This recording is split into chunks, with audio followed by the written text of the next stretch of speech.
Welcome. Holy shit. Welcome. What a great show we've got lined up for you today. I make no excuses. This is 49er heavy. The day of all days yesterday, it's just some crazy shit. Before we get going, I do have to eat some crow because I've been saying that the Niners aren't going to draft a quarterback. They're not going to do this. They're not going to do that. Fucking hell, was I wrong? It's a bit like Jesse Sapolo being on again. I am dumbfounded. But we're going to get into that. We've got one of the funniest videos you need to see. I'm going to talk all about that in a minute. But without fail, this show, we got some great guests and we're going to get into it. So let's do this.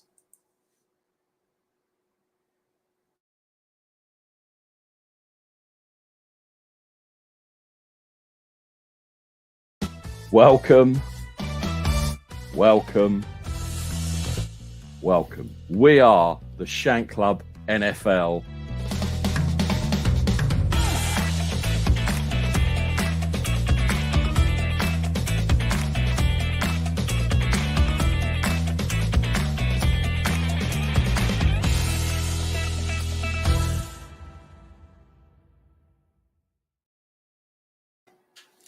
There you go. You know what time it is. 14:30 local British summertime. 9:30 or 8:30 Eastern. I'm not sure. I'm crap with time zones. My name is Nick, aka Alfred from Batman, as the Nothing But Niners crew call me. We got a great show. As I said, I make no apologies. It is 49er heavy, and we have got some of the best 49ers commentators coming on today. Now, without further ado, I am going to, and I don't know what's going to happen now, but I'm going to bring on my sidekick, Carl from 2 Feet in Bounds.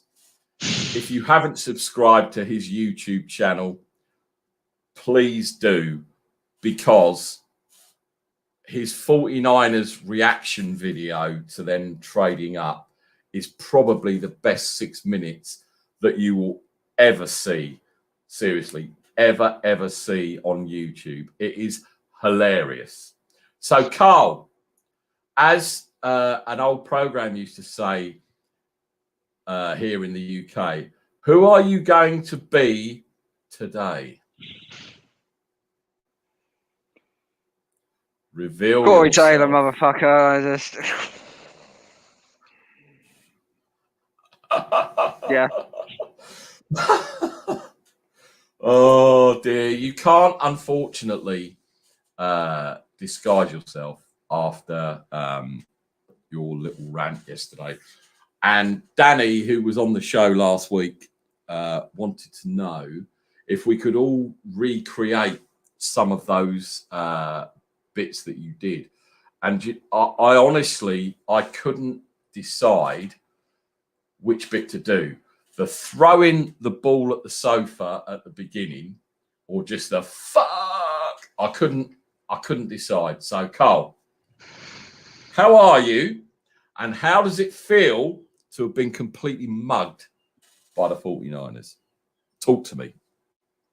I had a really good week up until the news I saw from yesterday, in which I had to get a video out. I had to, because I was absolutely livid. Absolutely fucking livid. But there's a reason being why the 49ers have traded up for enough to get a quarterback. You're not going to get an offensive tackle. You're not going to get Devontae Smith. You're not going to get Kyle Pitts. There's only one reason you trade up for, and that's to get either Trey Lance or Justin Fields. Simple. But from my Patriots stand side of things, we got caught with our fucking trousers down. It's as simple as. It's not good. It's not good. But I put it on the ticker down below. Go and seriously, after this show, it is 6 minutes of madness. The thing is, okay, everybody feels your pain. Everybody feels it. And, you know, I've been there, and I remember when the Niners, as much as I liked Alex Smith, when they drafted him, I was like, you're fucking joking. But yeah, Carl, seriously, that was a brilliant video. And I personally hope it goes viral, because honestly, it's hilarious, because you're stuck with fucking Cam Newton. Unless, of course, they do a trade. Yeah. And it will be interesting to see. It will be interesting. But without further ado, let's get some heavy hitters on. Yeah. Let's bring on Javi. Javi, how are you, sir? Hey, what's going on? Thanks for having me. Nice to meet You know, Harry. hey, how you guys doing? It's Monday. It's Saturday over here in Texas. What, 9:30 in the morning? But I got up early for you guys, so thanks for having me. It's good to have you on. I know you're going to have some takes on the trading up and Jimmy and all that, so that's good. We'll come to that very, very shortly. A debutant on the show today, Nick from How are we doing, Nick? You all Wales, right, I believe. Is that correct? Yeah, all indeed, good. yes. All good, mate. Glad to finally get you on. We have been trying, and we finally managed to get you on, which is really cool. Before thanks for having me, before man. we go any, nah, that's cool. Carly Young, my man, is on fire in the comments already. That mask, what the hell? Did that come from the Salvation Army? He clearly doesn't understand proper music. Oh, shots fired back. Now, I know you're pissed off, Carl, but, you know, Carly's one of our brothers. Don't take it out on the dude, man. Come on now. Now, apparently, we have a voice of reason, according to him. I don't know where that comes from, because I don't think he's ever said anything reasonable. Scott, over in Kansas City, how are you, man? I'm good, Nick. How are you doing? Yeah, all good, all good. Carl looks like he's auditioning to be in the band Slipknot or something going on there. I don't know. And then we got I don't know. After we got two guys named Nick from the UK that are 49ers fans. So, yeah, we got that going on, I guess, too. JD Hawk Hater TV's in the building. What a time to be alive. Let's go Niners. This is going to be really interesting, because Scott is going to have to be impartial, because obviously none of us fuckers are going to be. John V. How are you, sir? Man? Good morning. Good to see you guys. Good to see you. We got all the heavy hitters coming in, definitely. What the fuck is Carl wearing? He looks like an extra from Pink Floyd The Wall, fuck. actually. I don't know what's going on there, seriously. Really, or Phantom of the Opera that's gone a bit wrong. Oh my god. Now returning for one night only, as the Bee Gees did once in Las Vegas, the prodigal son, Jason Aponte. Jason, what is up? What's up, Nick? What's up, Carl? Javi, Nick, John, Carl. What's up? What's going Hey, on? Jace. Carl's Never auditioning thought for I'd the see next you Purge back video. on this He's gonna be show. on the next Purge. So you know what it is, Nick? More than anything, you know, being a dad is Saturday morning is really hard to like get up. You know, honestly, more than anything, it's really just that.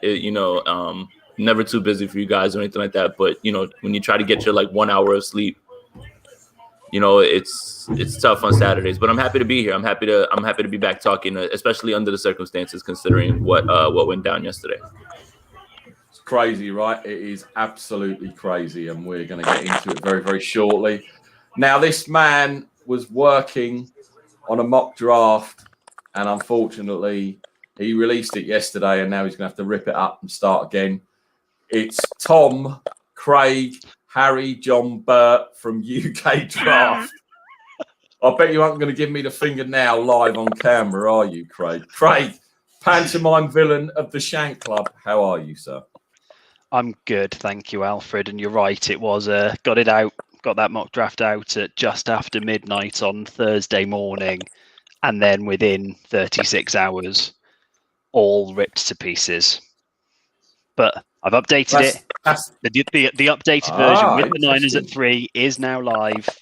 It's all been fixed, sort of, for now.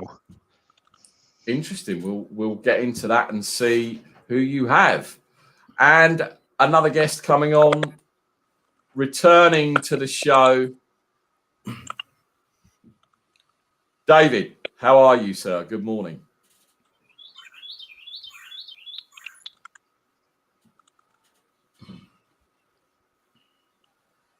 Silence is golden. Mr. Rose Royce. Yeah, I'm here. Can you hear me? Ah, there you go. Yeah, we got you. David, how are you? Okay, cool. I'm doing good, man. Thanks for having me back, guys. No, it's good to have you back on. Get that stogie ready. I'm just funny enough, before we excuse me, before we came on the air, I was talking about Carl doing his video and cursing and not cursing. And Jason said, well, if you want to get into monetization on YouTube, etc., you're not allowed to curse. And my answer to that was, thank fuck for that, because we ain't ever getting monetized on this channel, because they will not. They just won't do it, which is cool, Right. So, Carl, I'm going to let you lead off on this, obviously, momentous after day, if you like, of what happened and went down yesterday. I'm still on it as well, by the way. So I thought you'd finished that bottle of tequila, you lightweight. not It's a new quite. one. Carl, Oh, we are going to hold an intervention. So let's all join hands. Let's all gather round. Let's all make Carl not feel uncomfortable. We need to get Carl out of lockdown over there, bro. He needs to get out of the house or something, man. Well, first of all, well done to you, the 49ers, trading up from 12 to 3. It was a move that was needed from one team that was in certain need of a quarterback. I was expecting someone like Carolina or Denver to be one of the first teams to trade up, maybe move up to Miami's position or Atlanta's position. But no, it turned out to be San Francisco. It's just concerns me now that Jimmy Garoppolo, he is your starting quarterback for the time being, but now it seems like now you've moved up in the draft, probably to take someone like Trey Lance or Justin Fields, one of those two. It now feels like Jimmy Garoppolo's got to be thinking to himself, do I pack my bags and leave now, or do I fight for this position? And what now pisses me off now as a Patriots fan is that we didn't jump up ahead of everybody else, because now what it means, the only way we're actually going to get one of these big quarterbacks now is if we trade up with Atlanta or we trade up with Cincinnati. That's the only thing that's going to happen by this. And when I spoke about on our video, if we do go for a day 2 pick, your options are very, very limited. Kyle Trask, Kellen Mond, and Jamie Newman. I mean, and they're basically unknowns. So it was just frustrating last night, because as soon as I saw it, I was like, oh, great. Okay, so you probably take Trey Lance off the board. That means Justin Fields or Mac Jones, which I have got no problem with Mac Jones. If he falls to us, or we trade up into the top, or we trade up to Cincinnati's position to get him. The thing is, though, everyone will then class that move as a desperation move. Well, it is a desperation move now, because the 49ers have traded up to take one of the other better quarterbacks. So it is now a desperation move for anyone now to give up half the farm to trade up. So fair play to the 49ers. Brilliant bit of work again. Yeah, go get Trey Lance on Justin Fields. Helps if you unmute yourself. You think I'd know that by now, didn't you, really? But there you go. Javi, what's your thoughts on what went down yesterday? It was expected. I've known about this for months. I've known that the Niners were willing to get up to 3 for months. Me and Jason have spoken on the phone a million times over the last 2 months about what the Niners were planning to do. This was in the works for a while. I thought it got a little bit shaky last couple weeks between the Niners and Miami because Miami was really concerned about getting Jamar Chase or Kyle Pitts, and they didn't want to fall out of the top 10. So you automatically immediately see the Miami Dolphins trade right back into the top 10 with Philadelphia the minute they got done with the trade with the 49ers. So it tells me that Miami was only going to do this if they had a way to get back in the top 10, and they found it through Philadelphia, and they got back in. As far as the 49ers go, the Niners have been looking for a new quarterback for 2 years now. It has been the writing is on the wall the minute the Super Bowl ended. You don't go looking for a new quarterback after the one that you think took you to the Super Bowl is the answer.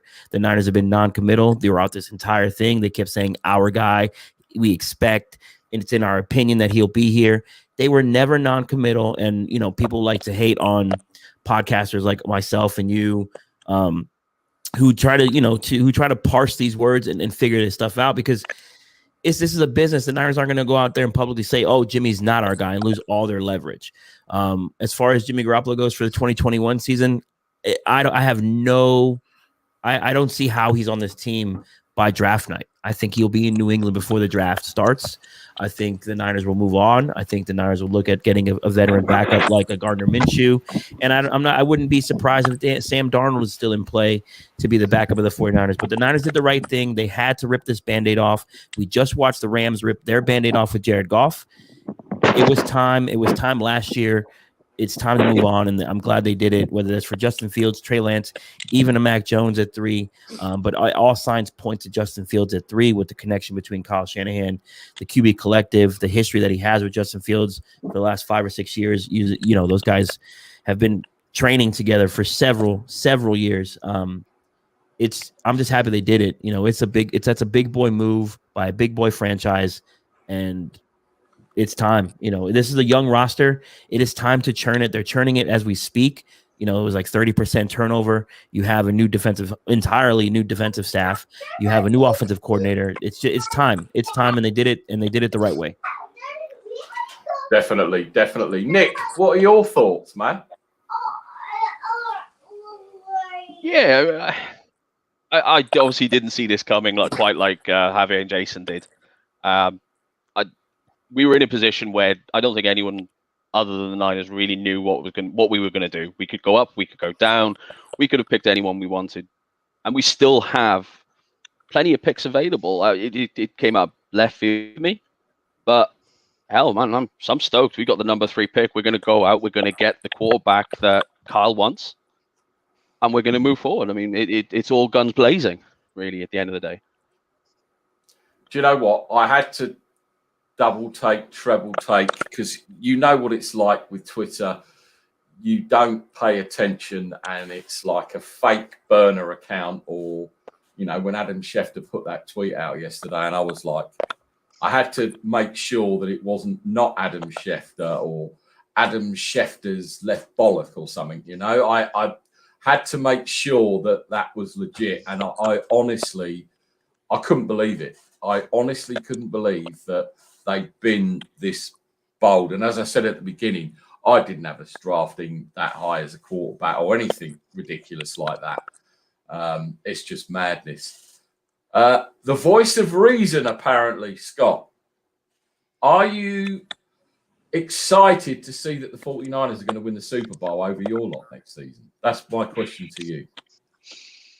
Hey man, it was like being a kid last night trying to sleep the night before Christmas. I was so excited that I couldn't get to sleep. Hey man, it's a huge move for you guys. That's it's what you got to do in this league, because it's all about the quarterback.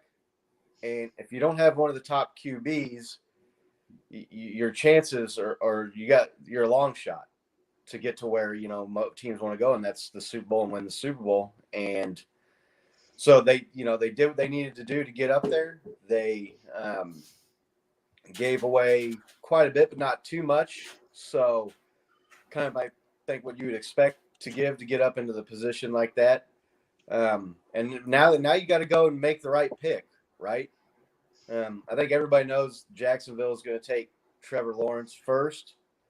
Be interesting to see if another quarterback goes to the second pick. So if you're going to get your choice of, everybody else after Lawrence. I went back and looked, and I put a tweet out. Now I can't remember everybody was on the list, but it was quarterbacks that were taken in the top 3 picks the last 5 years. And there was, a smorgasbord of guys who were okay, decent. Jared Goff was in there. He was the only one, surprisingly, that went to the Super Bowl. Now he's been moved on out of LA. They're done with him already. But there was, Trubisky's and those guys in there. So you made the move to get in the position you need to be in to get the guy. Now you just got to hope that the guy is still there. And then if he is there, you make the right pick. Definitely. It is. It all depends what happens in those first 2 picks, really. John, what are your feelings on this? Are you, like probably every 49ers fan around the globe, absolutely just honestly, I still can't believe it. I've woken up again and I still can't believe it. It's just, I've never known them to be, or I wouldn't say bold, but I know Javi obviously and Jason are in the know and they've got their sources and things like that. But to the layman like myself, I just couldn't fathom it. John, what did you think? John, you're on mute, sir. Son of a bitch, bro. There you go. I think you and I have come around, Nick, to realize that as Jimmy G supporters, we've realized that he was limited. We've known that. We've seen it. I didn't see this coming, so I'm so excited, man. I think it's time that Kyle gets that guy. So I'm kind of pumped. I mean, I don't know who does what at 2. The Jets take Wilson. Look, I'm an Ohio State guy, so I've been watching Justin Fields, and I'm not opposed to it. But I was watching Vish, and I was listening to some of the things that they were saying today. With they said that the Buckeyes run an RPO type system, and they do this. They run a really typical basic offense, and I guess I don't know if they're insinuating that there's concern there with Fields, but I mean, look, I don't know anything that they do, so I feel like at 3, whoever we take, I'm good with it. That's all I can say. I'm happy to be at 3. They've got the whole board in front of them. I think it's pretty impressive. What a fucking awesome move, though. Shit. I can't believe it. I'm not opposed to anybody, Nick. You're on mute, brother. Keeping himself on mute trick now. $5 fine for every time someone's on mute when they speak. Fuck's sake, I'll owe about 30 grand by the end of this. Yeah, I had to double, treble, quadruple check. It was great. I just couldn't believe it. Just do a couple of quick shout outs. Carly's in the building as ever. 49ers, Izzy, good to see you. Nick from Nothing But Niners, he's in the building. Good to see you as well. Tony from he was on Nothing But Niners. I thought NY to the Bay had given up going on YouTube shows, but no, definitely not. Jason, obviously, Javi said that you and him have been having conversations. You knew this was coming, and I know how bad you are at keeping secrets, bro. So, well done for that. Hearing that and then having it happen is 2 different things, right? So the best thing that I'll say about this trade, obviously, it puts you in a position where if the Jets pass on Zach Wilson, then okay, now you can get Justin Fields. If the Jets take Justin Fields, cool, you can have Zach Wilson. So this is the point of getting to 3. And the point was always to get to 3 because Atlanta seems like they're going to be in the quarterback market. And I think that was a sweet spot because I could see Trey Lance going there because of the way that right now Arthur Smith is going to run a variation of Shanahan's system. I know that it's an evergreen thing to say about any quarterback that they would thrive in a Shanahan system, but I think that that's too logical a fit for you to not get into that spot right there. So, landing there in 3 is perfect, right? But I really think what I'm impressed is that this front office has changed their thought process. Now, whether this results in exactly what we wanted or it plays out the right way is is a whole other idea. But the idea that this front office, who usually is building their team through the trenches, realizes that, hey, we're at 12. We're never going to have an opportunity to be this close to get a quarterback now. Why wouldn't you do this right now? And that's my point. Like, those first rounds that you gave away are going to be back end first rounds because this team will be in the playoffs. They'll be winning 11 games. That's how loaded this roster is. And there's nothing more dangerous than a team that has a quarterback that they haven't paid yet, that they can fill out a roster around them. Now you're talking about being able to bring in more free agents because now that rookie pay scale and that pay wage is so low, the 49ers have pushed their Super Bowl window open further. So again, whatever happens with whoever they draft, things happen. There's no sure bets. There's no sure things when it comes to this. But the fact that this front office is showing you that they're adapting to new information and not just banging their head against the wall and doing the same thing over and over is what 49ers fans should be excited about because it just shows growth. And I think really that's what we were all worried about. We always kept saying, we want you to make the big move. And, they haven't. Well, you know what? They pushed their chips into the middle of the table and they're all in right now.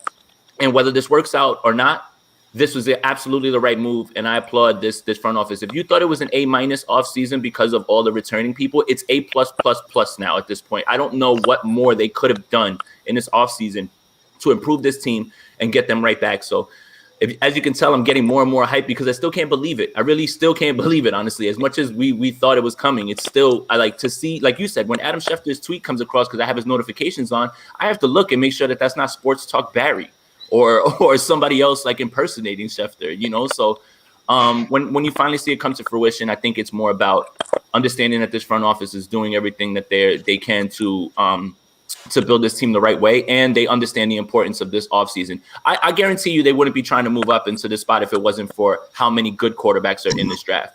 You really almost can't miss at this point. I mean, you can, but any one of the top 4, Lance, Fields, Wilson, not Trevor, because Trevor's not going to be there. So those 3, I'm fine with, and the 49ers put themselves in a position where it's like, hey, you want to take this guy? Then cool, we'll take this guy. And that's the best part about it. So, I don't know what more can be said about what this front office has done this offseason. It's just an amazing job. It's definitely a great position to be in because and I've seen certain people saying that they don't think Trevor Lawrence is going to go first. Zach Wilson could go first, or Justin Fields. Everyone knows it's a crapshoot, but those top 3 names on that list, you could hit on any one of those 3 and be happy. Right. Hey, at the end of the regular season, I think it was like minutes or something after Jacksonville's last game ended. The team put out a tweet that said Lawrence 21, and it was like a picture of their jersey. So I think everybody's pretty sure where they're going. Urban Meyer wouldn't just be a head coach. Be a head coach in the NFL for the Jacksonville Jaguars if he didn't realize that Trevor Lawrence was going to go first overall. It'll be interesting. It'll be interesting. Nut job. Craig, now obviously you had your draft that came out and then it all went to shit because the Niners actually grew a pair and did what they needed to do. So pray tell me, sir, who now do you have going at 3 to the 49ers? Exactly the same person as I had when I thought the Niners were staying at 12. And I'm saying that, and I'm going to take Mr. Smug's spot on this show this week because I was already feeling smug and I was already feeling as though something like this was going to happen. Because you look at, Miami were never going to pick at 3, right? And I don't believe the Falcons are going to sit and pick at 4. I think that is a prime spot for somebody who's going to come up for whoever the 4th quarterback is going to be. So you look at those and you go, who are the teams who are in position? Who are the teams where people are, they're going to look to come up? And you're talking, it's probably going to be, a Carolina, a Denver, a San Francisco, a New England. Those are the four teams that's still sitting in the top half of that first round. And my gut told me the Niners were going to be one of those teams that would make a move. So even before the trade went down, I had Justin Fields at 12 to the Niners because that was where I felt he would land, given the Kyle Shanahan connections we've talked about previously on this show. And I still believe it will be Fields. I get why, people talk about, there was a whole load of stuff on Twitter last night. It's going to be Mac Jones. That's the type of quarterback that Kyle's worked with before. Well, it is, but it's not the type of quarterback that Kyle would necessarily want to work with. They drafted, when he was in Washington, they drafted RG3 and ended up going to Kirk Cousins as their backup when Griffin got injured. He came into Atlanta. He had Ryan already there. And he's tried to get the likes of Cousins and Ryan to roll out a little bit more, play action, all that sort of stuff. And I think he would like somebody who's a little bit more mobile. Clearly, you then go to the opposite end of the spectrum and you've got Trey Lance who can throw the ball 60 yards down the field, almost just at the flick of a wrist. You've got that end of the spectrum. Actually, Fields is somewhere in the middle. He is not going to bomb it 60 yards. He's not the most athletic. He's not a Lamar Jackson. He's not going to run it first 250 yards every week, but he's got a bit of everything. And I think that's what makes him a fit for Shanahan. I think is he will give them so many options to do so many different things, so many different ways. So that's why for me, it will be Justin Fields. And the guys, I can't remember who it was, said that quarterback thing he's been doing over the last few off seasons. Justin Fields has been a key part of that. And I think we talked about that a week or two ago as well on this show. So I just think that the tea leaves say it's going to be Fields.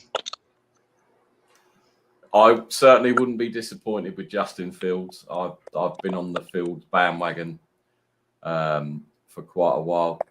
Dion, good morning. How are you, sir? Good morning, fellas. I'm doing perfectly fine. How are all y'all doing? Hope everybody is good.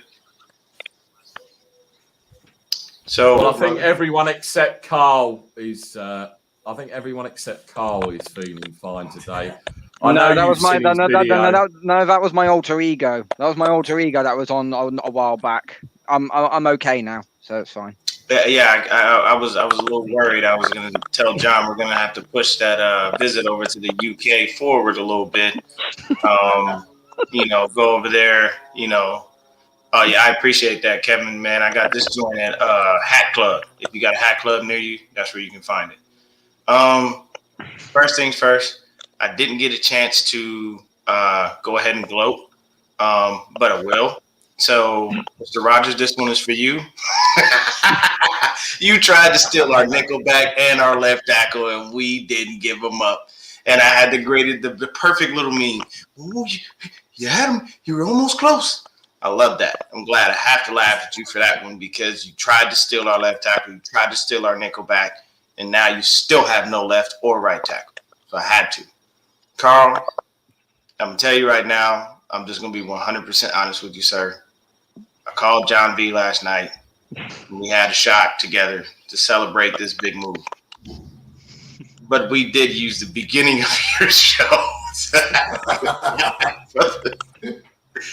I swear to you, that shit, I'm gonna talk to you off air. I need that to be my fucking intro. That's my intro. Automatic. it's gonna yield dividends, bro. I looked, I said, man, goddamn, Carl, what happened? My guy, what's going on, bro? But anyway, this move was epic. I loved it. I was in the middle of work when it happened. I said, fuck work. I had to jump on live quickly to just break this news to anybody who wasn't paying attention or hadn't seen it. I think that it's perfect when it comes to what we want to do. This tells me exactly what Jason said. The front office is like, you know what? We're going to do it. You know, this is one of those situations you drop your nuts and you say, that's it. You know, no more poker face. You did. You pushed your chips all the way into the middle of the table. You looked at everybody and said, I got the best hand available. Try me. So for me, I know that I'm praying that the Jets think that Sam Darnold is shit and they just go ahead and draft Penei Sewell. And I pray to God that, you know, Zach Wilson falls right in our laps because I would like him more than I would like Justin Fields. But either way, I'm not going to complain. I'll take him or Fields. And we got to remember, guys, in Jacksonville, we've got the dumbest GM on the planet in Trent Baalke. He's known to do stupid shit. So if you imagine Trent Baalke screwing up that number 1 pick. I'm sure Ryan Pace is a close second there. Baalke's not that bad. Baalke's not that bad. Trent Baalke is. Baalke's not that bad. Jimmy Ward, Baalke's not that bad. Jimmy Ward, Kwaski Tart, Eric Armstead, DeForest Buckner were all starters on the 49ers Super Bowl team. All drafted by Baalke. I don't like Trent Baalke. He's not that bad. He's not going to mess this up. That's my opinion. I don't like Trent Baalke. Never have, never will. I don't care who he had picked up. I know those picks did some good things for us, but the thing is, Eric Armstead took forever to bloom. He only bloomed when he had people around him, and the only person that he really drafted, the only people out of the people that you named right now, to me, that really did anything was DeForest Buckner, because Jimmy Ward couldn't stay healthy to save his life. Eric Armstead didn't blossom until he had people around him to make him look better. And look what happened last year. Nobody was around him. Production was shit. So I still say you're playing him out of, they're playing him out of position, but the Baalke hit on a lot more picks than he missed. That's all I'm saying. Nah, I did. I mean, I'm saying you name those picks, but what else has he done? Where are the other guys? Which ones do you want to talk about? Because I mean, the ones that matter were the ones that were starting on the Super Bowl. They were all guys that got paid. But those dudes, that's okay. So what is that? 4 or 5 guys? That's 4 or 5 guys more than what John Lynch has done so far. You could make a point for that. It's equal, and John has missed more than Baalke's missed, and that's my point. But my Baalke's not going to mess up this. He's not in charge in Jacksonville. That's Urban Meyer. Urban Meyer's taking Lawrence, so that's just Baalke's not going to mess this up. I don't know. Look, man. GMs do shit, and Trent Baalke's first pickup while he was over there in Jacksonville was some worthless ass offensive lineman, if I'm not mistaken. Like, it just, to me, he makes trash moves. Look at Kentavious Street. Kentavious Street's a John Lynch pick. Street? No, it wasn't Street's Street. There was another defensive lineman. I can't remember who it was. It didn't work out, and he was injured. It was the Florida State kid, Tank Carradine. Tank but Tank Carradine came off an ACL tear. John Lynch has made an ACL decision too. So, like, what I'm saying is they've made the same type of mistakes, both of them. No, I understand that. I just still don't. Either way, for me, I don't like Trent Baalke. I never will, never have. I could care less who brings what to me. It just that's just my thing. But as far as jumping on this up to number 3, I'm happy. I know we'll get the quarterback of the future. I do believe they're blowing smoke up everybody's ass, talking about Jimmy is their quarterback and they're going to roll with him in the future and all that stuff, just strictly based on the fact that, I mean, you can't just go ahead and be like, yeah, we're going to move Jimmy like that. Of course, everybody knows it's not going to be said, but it definitely will be heard. But yeah, man, other than that, I'm good. You know, I personally I know that this is going to be a really good draft. I'm very happy with the fact that we made the move, and I'm glad that we'll get the quarterback of the future and move forward. Awesome. David. Rolls Royce. Yes, sir. Can you hear me? Can you hear me? We can. We're getting a bit of echo, which is why I muted you. And then I was going to, once I'd brought you in and try and see, but there is a bit of echo this end. But go ahead. How are you feeling? I feel great. Just let me know if the echo is really bad. I guess I got McDonald's Wi-Fi or something going on here. But I mean, I feel good, man. I feel good about this. I'm glad the front office finally grew some plums and went after a legit quarterback and somebody who's going to be a starter for years to come. I don't care if it's Fields, Lance, Wilson. Just get a top-end quarterback because this offense is built for it. So I'm ecstatic about this move, man. Ecstatic. Yeah, it's as I said at the top. I mean, it's crazy to think they've actually pulled the plug and have done it. Quick shout out to Kevin Parker. Good to see you in here. Niner Dwayne. Yeah, it's good. It's good.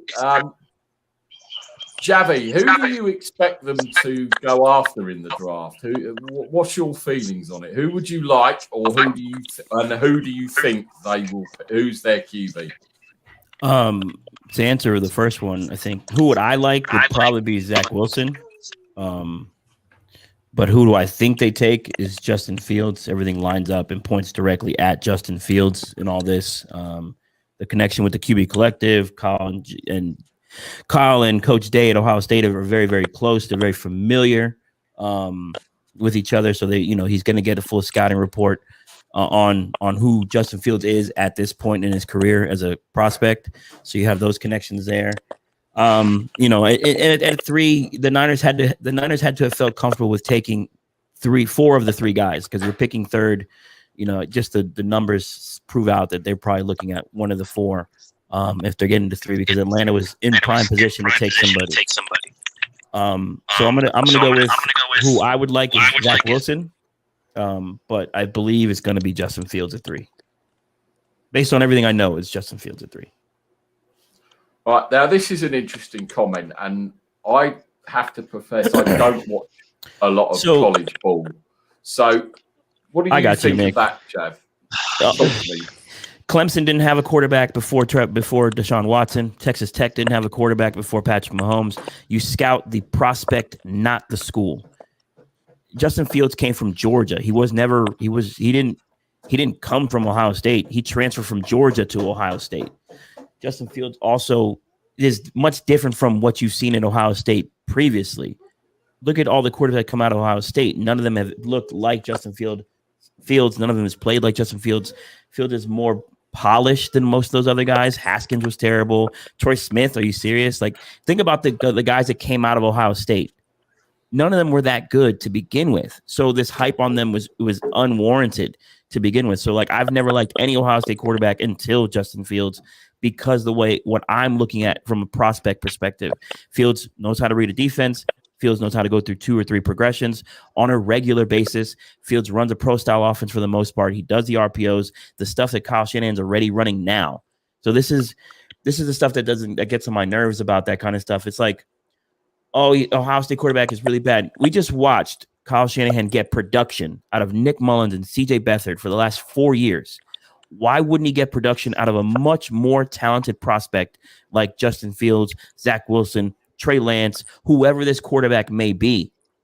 Like he shined up 2 turds and got wins out of these guys with CJ Beathard and Nick Mullins. Like those things make no sense to me. Turn on the tape and watch Justin Fields ball and compare it to Dwayne Haskins and Troy Smith and everyone else who's come out of Ohio State. It is nonsense, these things. Wyoming never had a quarterback either, and Josh Allen was probably the MVP last year.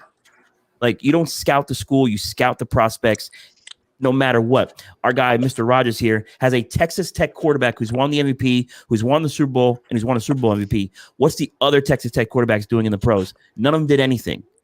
When you get the guy, you get the guy. Javi, I got a quick question for you. Sorry, I was ranting. Too. This goes for both of you guys, all right? So what are your concerns, or what are the concerns regarding Justin Fields? Are there any as far as that the fact that Ohio State runs a lot of RPOs, they don't run a crazy offense. Do you guys have any concerns for that under Kyle Shanahan? Do you believe he transitions well in the league? I do. I mean, here's the thing, with Ohio State that you have to really understand is that so many of their routes that they call are long developing routes down the field, and they take a while. And also, it's weird because sometimes when people tell me things on Twitter, I start to wonder if you're just trying to push whatever narrative you want, or you're just trying to be right, based on what you said. Because I saw somebody post a clip of, oh, well, he has to throw the ball away. Dude, the center's pushed into his lap. The poor kid is like running for his life and trying to make something happen. So, here's the thing about Zach Wilson. Zach Wilson throws from a clean pocket a lot because BYU's line is serious. And I think that's really what's got me excited about Justin Fields is I've seen him play well when his line collapses. And that's the thing why he fits with Shanahan. With Shanahan, there's always a throw. Just watch the film. That's it. Just always one throw open. Just the quarterbacks don't see it. That's it. There's always one throw that's designed to be the last resort that you should be getting back to if this is one of the reads that you have to do. And when you consider all of those throws that are still there, I see no reason why Justin Fields can't do that. The offensive line is improved, so he'll see protection now that he's never seen before. Say what you want about McGlinchey and all those things, but adding Alex Mack and bringing Trent back, that helps a lot. So the concern that I have is nothing really, honestly. And it's not that he's bulletproof and he can't miss. It's just that sometimes when people tell me things like, oh, well, he doesn't go through reads. Well, it's not that. Sometimes there's defined reads where it's just one throw. Like, that's the thing. It's like, don't give opinions on things. If you don't have the install, if you don't know the play call, if you don't know the routes that are being run, it's hard for you to give an opinion and say, yeah, he can't read the field or he can't do this. And you don't know the progressions. Again, there's passing concepts for the 49ers where the quarterback has to cut the field down the middle, pick a side, and throw the ball. And that's it. That's how simple Shanahan has made it for all three quarterbacks on the roster right now. So that's why I feel like a rookie can do all those things. Yeah. When you add in the running game, it just makes it that much harder to stop. And and this is the last thing I'll say, when you have a quarterback, when you're running those RPOs, right? When you're running them, when you have a quarterback who can hold the ball in front, fake to Mostert while Debo's running across, and now the third option is that he can take that thing out and run with it. Those linebackers who were frozen, waiting for things to happen when there was a quarterback who didn't threaten them that way, good luck. Have fun trying to stop that all day. For real. And seriously. And that's the thing. It's challenging the four principles. You don't know who has the ball. And look, I can pop on film where in Luke Kuechly's last year, he's looking like a chicken with his head cut off, trying to figure out who has the ball. And he's one of the best linebackers and biggest preparers of all time. Shanahan's offense is the offense. Kyle Juszczyk said that out of his mouth. So that's why, as long as those throws are there, as long as those defined reads are there, and all Fields has to do is continue to progress little by little, coach is going to insulate him with everything that he needs to succeed. I really don't have any concerns. It's just the fit with the 49ers, honestly, for me, that I'm good with on Justin Fields.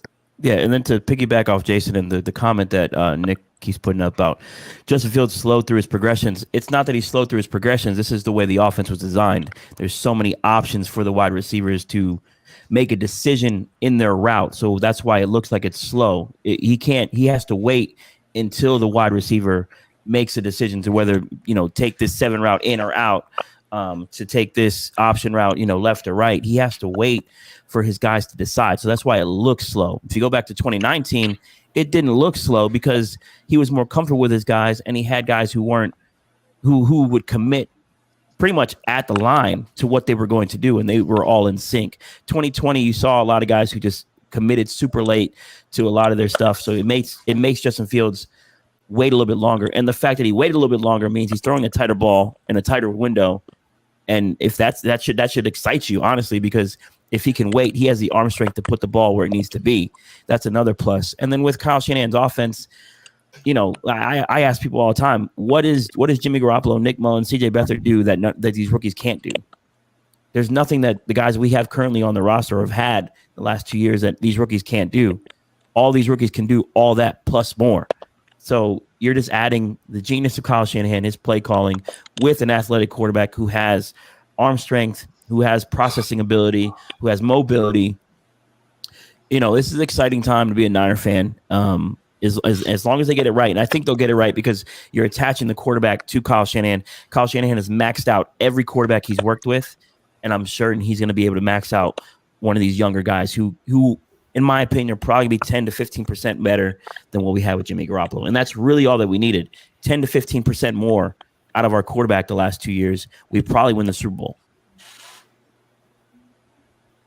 It's One definitely more thing. I'm sorry, Nick. One more thing I wanted to say No, to piggyback off Javi. So the thing is, too, is the 49ers won 6 games last year, and they were ultimately decimated. But how many of those other games could have been won if the quarterback didn't turn the ball over 5 times? Four of them. Or instead, and all you had to do was turn it over 2 times. You probably win that game.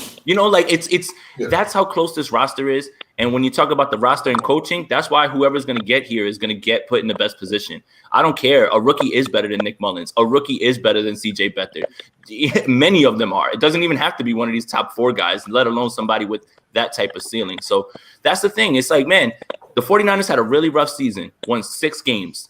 They were in the majority of all those games. The only game they got blown out was Miami. That was it. Every other game was right there for them to be had, and they'll always be in those games because of coaching in this roster. So that's another thing for 49ers fans.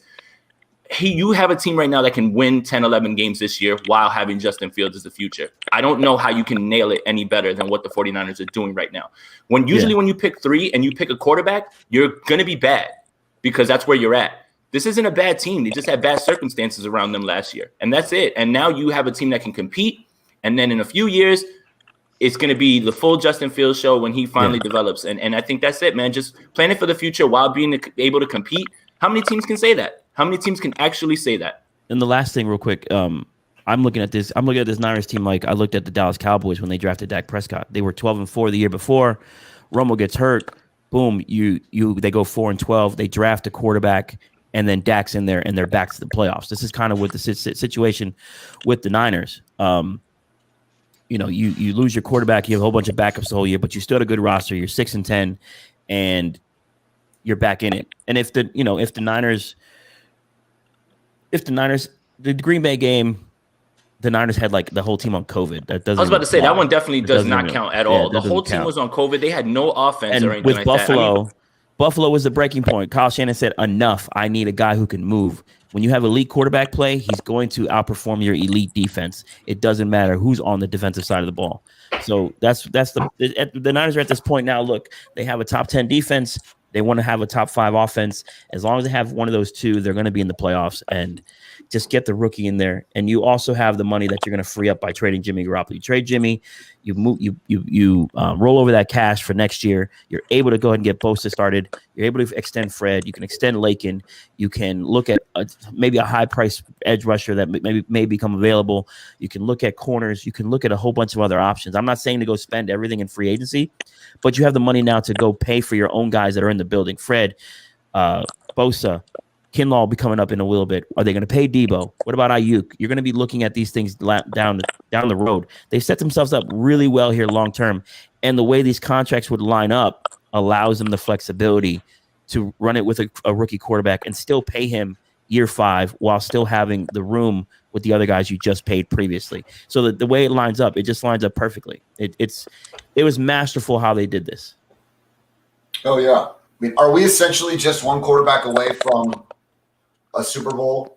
Jason, Javi, fam, all of you guys. I mean, are we that one position away? Do we have any concerns about Debo's health, Kittle's health, the absence of Kendrick Bourne? Should we add a running back? Do you guys feel that we're just that one player away? No. With Debo, I don't know if it's as easy as wait, I don't know why I'm echoing. All right. I don't know if it's as easy as saying it's just a straight up quarterback, but I will say this: it's a top 3 roster, and that's the thing. And when you have a quarterback who can make plays outside of structure, I just think that coach is tired of having to call the right play every single time and expect the same thing. Like sometimes your quarterback has to bail you out. Sometimes when plays break down, your quarterback has to make a play. Everything shouldn't have to be on a platter for you. So that's the thing, is that when you have a quarterback who can do those things, it can mask any sort of regression that the defense would have. Like if the 49ers take a step back from a top 5 defense to a top 10 defense, then the offense has to pick up the slack. That's it. And that's how it works. With this current roster and the way it's constructed that it has to be a top 1 defense for this team to get back to a top 1, like not 1, 2, 3, 4, 5, like the best defense in the league. It has to be that. Because if it's not, when the pressure's on and you have to make those throws, those big money throws, they're not there sometimes. And that's the issue. So that's the thing. So when you take a step back defensively and you realize that your quarterback has got you and he'll do things for you that are outside of the play structure or make things happen when things break down, like everything shouldn't be, oh, he's open, throw it. No, sometimes throw your guy open. Sometimes move with your legs, make a throw. Like that's really what you need, honestly. I'm not talking about being straight up mobile and running around. I'm talking about being able to make a play. Make a play with your legs and make a throw that is not in the wide open scheme. I'm just tired of seeing guys wide open and not being hit, or guys waiting for guys to be wide open and then throw it. Like that's not how this game is played. The elite quarterbacks throw people open. You just see them really quick, and you just need a little bit to get that ball out. And that's what the 49ers need. So if you get a guy like that, it won't be right away. I don't think this team will be competing for a Super Bowl immediately, but give it another 1 or 2 years. Exactly. Sure, why not? That's it. And that's my thing. That's I set my expectation at the playoffs. Like playoff berth is my expectation. Anything more than that is just, a cherry on top. I got my sprinkles too with my vanilla ice cream. But it is the playoff berth is the expectation. I'm not expecting Justin Fields, Trey Lance, Mac Jones to be a Super Bowl quarterback year one. That's unfair. But I did expect Jimmy Garoppolo to get us back to the playoffs last year. So my expectation is just that. Like if you're at the level of Jimmy Garoppolo now, then I expect you to get us to the playoffs. Anything more than that is just great. So I would just wait. I think 2022, 2023 is when we're really talking like, hey, the Niners might, pull this out, get a Super Bowl, because they'll also be looking at adding another edge rusher. They'll be looking to add some more corners. They're going to be building the team out around this rookie, and they'll be able to get that done. Similar to what the Kansas City Chiefs did. They let Alex Smith run it for a year. They ended up getting a couple of free agents. They got Frank Clark. Frank Clark was a humongous difference for that Chiefs team. Tyrann Mathieu, they added those type of pieces to where Mahomes didn't have to do everything. His defense would help him out a little bit here. It was just a really good give and take, and I think that's what's going to end up happening with the Niners in 2 years. Now, if the Niners win the Super Bowl next year, cool. Kyle Shanahan is the GOAT, but I don't expect it. And I don't think anyone should expect a Super Bowl this year. Nah, for me, I'm banking on playoffs at a bare minimum. That's it. Like you got to make the playoffs.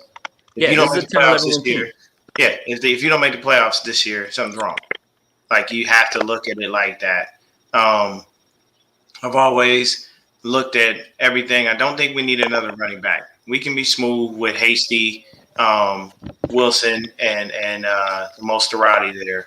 We should be perfectly fine with those three.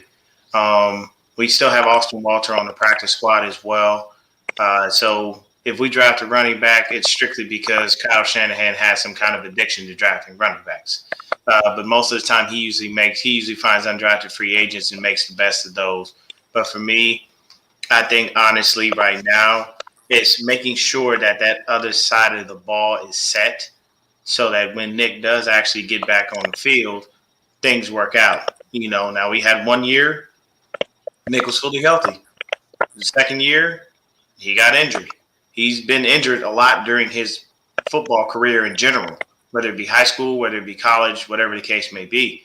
So we're hoping and praying he doesn't get injured again, and or that he's even ready for the first few games of the season. So we got to wait to see that. I know they see the workout videos and everything like that, and it looks like he's, building back up and getting ready, but we don't know that. So until we see that, then, that probably puts us in another position where we're sitting there thinking, damn, now we got to find another edge rusher, to figure out what's going on. Everybody's talking about how D Ford is healthy. I'll believe D Ford when I see D Ford, because to me, he's just been nothing but a lie. You come out, you play a couple of games, magically you healthy for the playoffs. I know Mr. Rogers know what I'm talking about. You make a couple of appearances in the regular season, then random. What were you saying? No, go ahead, Mr. Rogers. I almost drove my car off the road. Yeah. No, I almost drove my car off the road when the D Ford Kansas City shit happened. I could not fucking believe what I got. Hey man, but for me, fight for you guys on that one, man. So yeah, but for me, it's answer. and then that's why we brought in, Samson. We bring him in because we basically got to spell D Ford so damn much to make sure that he can, be able to get out there and play, because if he plays too much, he always winds up getting hurt. So You know, at this point, honestly, I'm just glad we're not taking another edge rusher in the first round. I'm really tired of doing that every goddamn season. I hate it. Like, I don't like taking the same position continuously. I understand how you build your team, but it gets ridiculously annoying when I already know, well, whoever the best edge rusher is, there we go. Or whoever the best defensive lineman is, here we are. Like, that just becomes, to me, it becomes redundant and it becomes very, very, annoying that we have to do that. But as presently constructed, if the team is healthy, we are at a bare minimum a playoff team, and no one can take that away from us. If everybody is healthy, we can last the season. We better be in the playoffs. I honestly think the NFC West, if everything pans out, they're going to produce 3 damn playoff teams at a bare minimum. Somebody's got to take the back seat and be on the bottom. But for damn sure, everybody but Arizona. Everybody but Arizona will be in. With 7 playoff spots, everybody but Arizona will be in. Arizona stinks. So, did I say that out loud? My bad. Oh no, yeah, you meant to say that because I feel that way too. The only issue is, Jason. Every time we play Arizona, they're like that itch you can't scratch. They're a divisional right, game. Right in the middle of your back. You know your hand can't get back there, but they fight. They just don't like. I want them to give up and go away, but they just don't. They give us. It's a divisional game. It's a divisional game. Kyler Murray, with the running and stuff. And you got to remember, week 1, the 49ers probably played their worst game of the season, hands down. Like the way, from top to bottom. It wasn't just. And they could have won. Right, and they still could have won. Like they were that close. Remember, block punt, interception immediately to an underneath linebacker. I'm not worried about them, man. As long as Cliff Kingsbury's their coach, I am not worried about them at all. They're not. I don't care about J.J. Watt's 34-year-old. I don't care about A.J. Green, 38-year-old. I don't care about Malcolm Butler. Nothing that they did makes me afraid as long as Cliff Kingsbury continues to be incompetent. And 49er fans, we should want Cliff Kingsbury to be signed to a lifetime extension. Don't fire that man.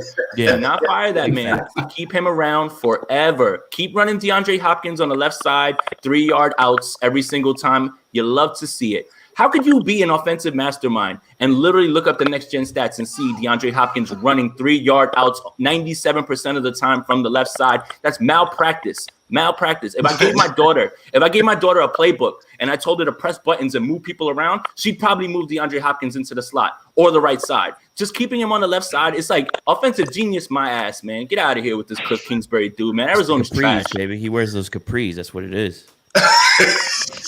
That boy wanted to be Shanahan so bad. Air raid. Everybody wants to be Shanahan so bad, and the only one who's actually been close is McVay, and I got to give McVay props because he took he's been taking swing after swing after swing. He's trying to win this thing, so McVay gets a lot of respect. But Cliff Kingsbury and Shanahan still made him his bitch every year.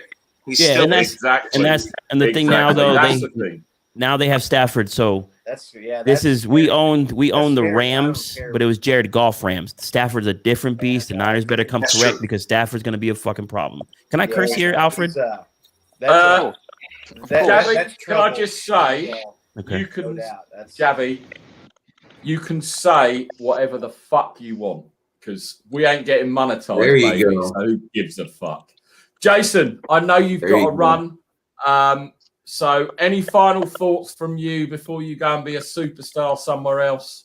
No, honestly, I missed kicking it with you guys. I'm happy that I was able to wake myself up this morning. It's kind of a long night, but hey, I made it happen. But I'm happy to be here with you guys. And yeah, for 49ers fans, man, it's an exciting time. I don't remember, being this excited. I don't know if you can ever think of an offseason as good as this, honestly, at this point. And that's really what's going on. There you go. I mean, but the possibilities are endless. To be able to move up to 3 and still have 9 picks, it's insane. What's going on right now is just big brain moves. And like I said, if the result isn't what we want with number 3, the process is what I'm more encouraged about because now you're doing things that, make sense when you're based on new information. Year later. But yeah, let me get out of here, guys.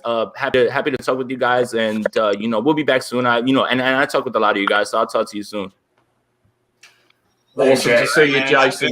Later. Take care, brother. Take care. See you, Jace. And now we actually just seen where Gabby gets information from. Obviously, his The child. executive producer there just opting in the background. Kids, man, I tell you what, bro. Hey, you know, you guys were my phone's about to die here. My charger's broken. I don't know, it ain't charging or some shit. I just want to ask you guys. You're talking about, you know, next year necessarily isn't the year you get the quarterback in. You're going to 2022, 2023. But now you don't have first round picks that year. I'm not saying you shouldn't have made the deal, but I mean that hurts if you guys don't think, you know, you're ready now, right? I mean, it's not. Go ahead, Javi. Go ahead, Javi. No, I mean, if like let's just say 2021 goes really well, you win 11 games. You know, you're picking in the back end of the first round, anyways. You know, it's those guys usually at the back end of the first round. You know, the what you really want out of that first round pick is the 5th-year option, right? But the fact that the Niners didn't have to give up that much to where if they wanted to, they could maneuver themselves back into the first round, or at least to the back end of the first round again with the picks they still have for 2022 and 2023 if they need to do that. But I don't think they're worried about it too much because they've insulated themselves well enough on this roster, you know, with Bosa, with Fred, with Debo, with Ayuk. They have pretty much everything they need in-house. And I wouldn't be surprised if Eric Armstead is a guy that they move off of next year and they get a 2nd-round pick or something for him. You know, maybe they do a couple other things. I think they've hit on their later round picks more than they've hit on their first round picks. You know, Kittle, DJ Jones, Fred Warner was a 3rd rounder. Drake Greenlaw was a 5th rounder. They've had more success deeper in the draft than they had early on in the draft. And really, that first round pick, unless it's like another Nick Bosa, I'm not really too concerned about it. You know, their best first round pick is Bosa and Ayuk. In my opinion, those are their 2 best first round picks. So they've missed more on those first rounders than they've actually landed. So I'd rather them get more shots at it at the back end of the roster or the back end of the draft to do that. So, but I'm not too concerned about it. By 2023, you should have at least made the playoffs twice, and you're recouping those first round picks by then. So I think they'll be fine. Yeah, we'll be perfectly fine. I don't see a reason why we would wind up suffering too much, especially with picks in the back end of the first round. Like Javi said, it's just we're looking to improve, period. Because the number one thing that you want for your team, and I'll use Carl's team, the Patriots, as an example, is to be consistent playoff contenders. Your goal every year is to win the Super Bowl. Is that going to happen? No. We all know it's not going to happen. You're not going to win a Super Bowl every goddamn year, but your goal is to get there. How do you get there? The playoffs. So if you can become a perennial playoff team and hit several years, Carl, what'd you guys do? You guys went back to back, like what, maybe once or twice, if I'm not mistaken? Once, yeah, 2003, 2004. And then you guys had like a streak where you didn't even go to the Super Bowl a couple years, you know. So it's the point is to be a playoff contender and to get into the playoffs. When the Giants won their 2 Super Bowls, they were trash. Their team, their record said they were pretty much crap. That's what it was. And for me, if we become playoff contenders like we have been, and you know, eventually get in there, then yeah, we'll be fine. And you know, with Javi's son, he's probably going to line up, and you know, eventually in a couple good years, and we get him on the squad, we can win anything. But I mean, that's just basically what it is, man. We're looking to start being playoff contenders consistently, and then Super Bowls will come. You had to do that. Look at what you guys did. You guys luckily went to the Super Bowl 2 years in a row. Super Bowl hangover is usually very common. You know what I'm saying? But Pat won. He beat us. But then he went back to the Super Bowl the next year and he lost. So for that to happen, to go back to back, that's an accomplishment in and of itself. But you're looking to be a perennial playoff contender to give yourself the shot to get there.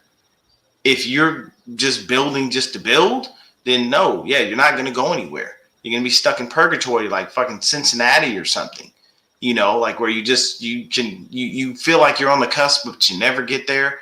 And that's just how it works. We're basically saying if we get to the playoffs this year, it's a win. And I know Mr. Rogers' phone just died on him. Sorry, he ain't got no charger. But that's basically what we're doing. We're building. Nick, you've been quiet, man. What's going on? Like, I'm just taking it all in. I've just seen a tweet put out The 49ers are signing former Eagles linebacker Nathan Jerry. Yeah. J. Clark, Oh, that is. NBCS. He's any ideas?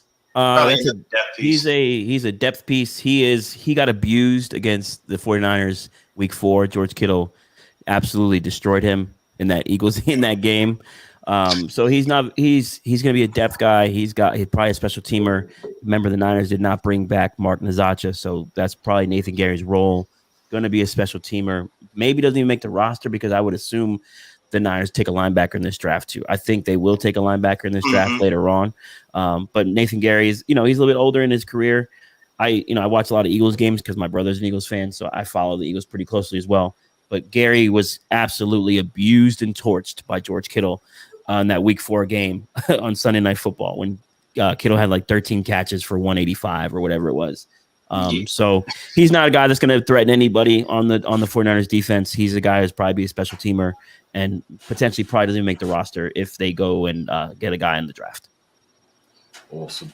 Nick, the other Nick, obviously, I'm just going to call myself Alfred then to avoid fucking confusion. So, Nick, what's your thoughts on who do you think they're going to draft? Because obviously we did get a bit sidetracked, and I love that we are organic and stuff like that. But going back to the original point, who do you want? Who do you think they're going to get?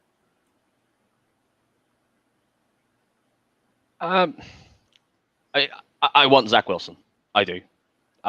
You had those videos coming out yesterday, throwing those long throws. I'm not gonna lie, I got a chubby over that. He looks great.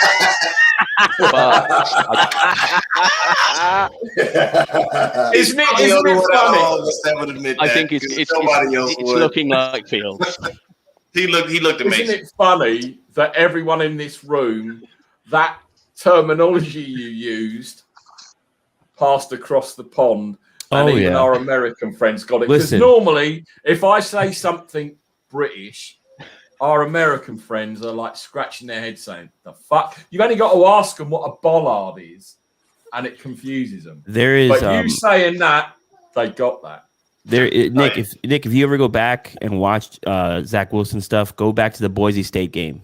Watch the Boise State game, and the throws that Zach Wilson makes from the far hash to the opposite sideline are absolutely insane. People want to give him the Mahomes tag and Aaron Rodgers tag. I don't do that. I talk about the floor. Like, I think his floor is Derek Carr, and Derek Carr is a good quarterback. So his floor is Derek Carr, but his ceiling is probably much higher as long as he gets into the right spot. And I think the Jets having LaFleur there will help him get to that right spot. But the throws that Zach Wilson can make are absolutely insane on a regular basis. It's insane. Yeah.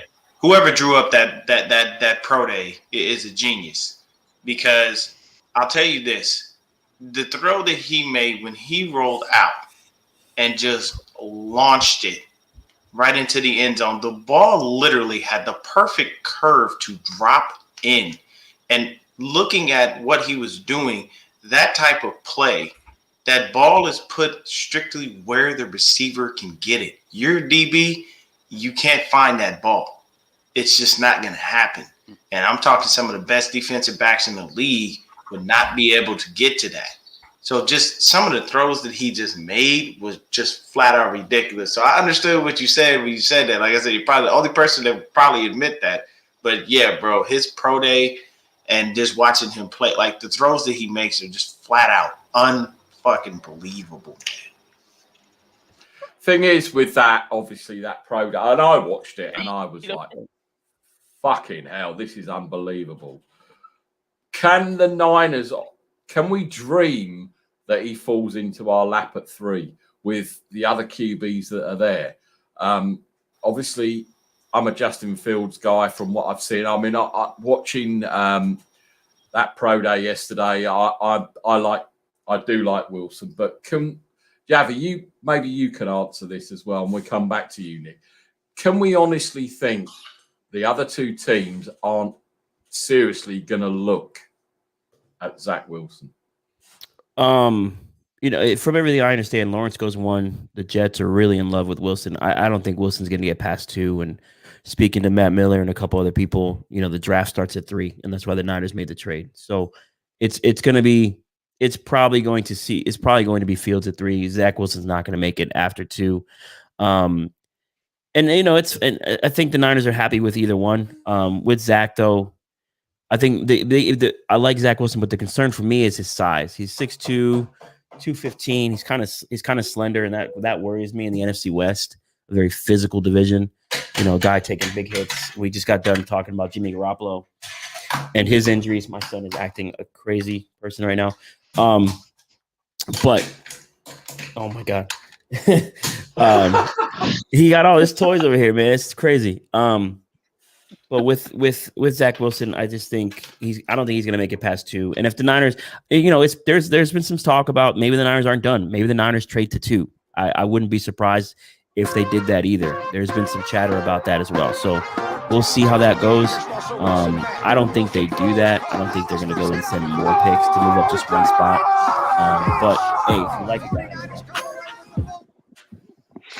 That is one of the last night. Christ. That was a wicked ringtone. Whoever's ringtone or whatever. Real quick, I have a soundboard, and my son kept pressing the buttons. So like, feels great, baby. So there's like the feels great one. There you go, for Jimmy Garoppolo. But yeah, he was touching the buttons. But yeah, no, I probably gotta get out of here. This little man's driving me nuts. Xavi, it's been a pleasure having you on. Likewise. Please come back just before the draft, maybe just after the draft, and we'll break it all down. But it's been a real pleasure having you on. Just let everyone know where they can follow you and your podcast. Give that a shout out, etc. As you can on the screen, it says @JavierVeg _. That is my Twitter handle. You can follow the podcast at 4th and Goal Podcast on Twitter. And then I do have the website 49ers Goldmine that we were all running. We're having a lot more draft content coming soon. That's 49ersgoldmine.com. And keep your eyes out. We got some merchandise coming too. So we're trying to get everything out there for everybody. And it's going to be an exciting offseason for the Niners. Thanks again for having me, Nick.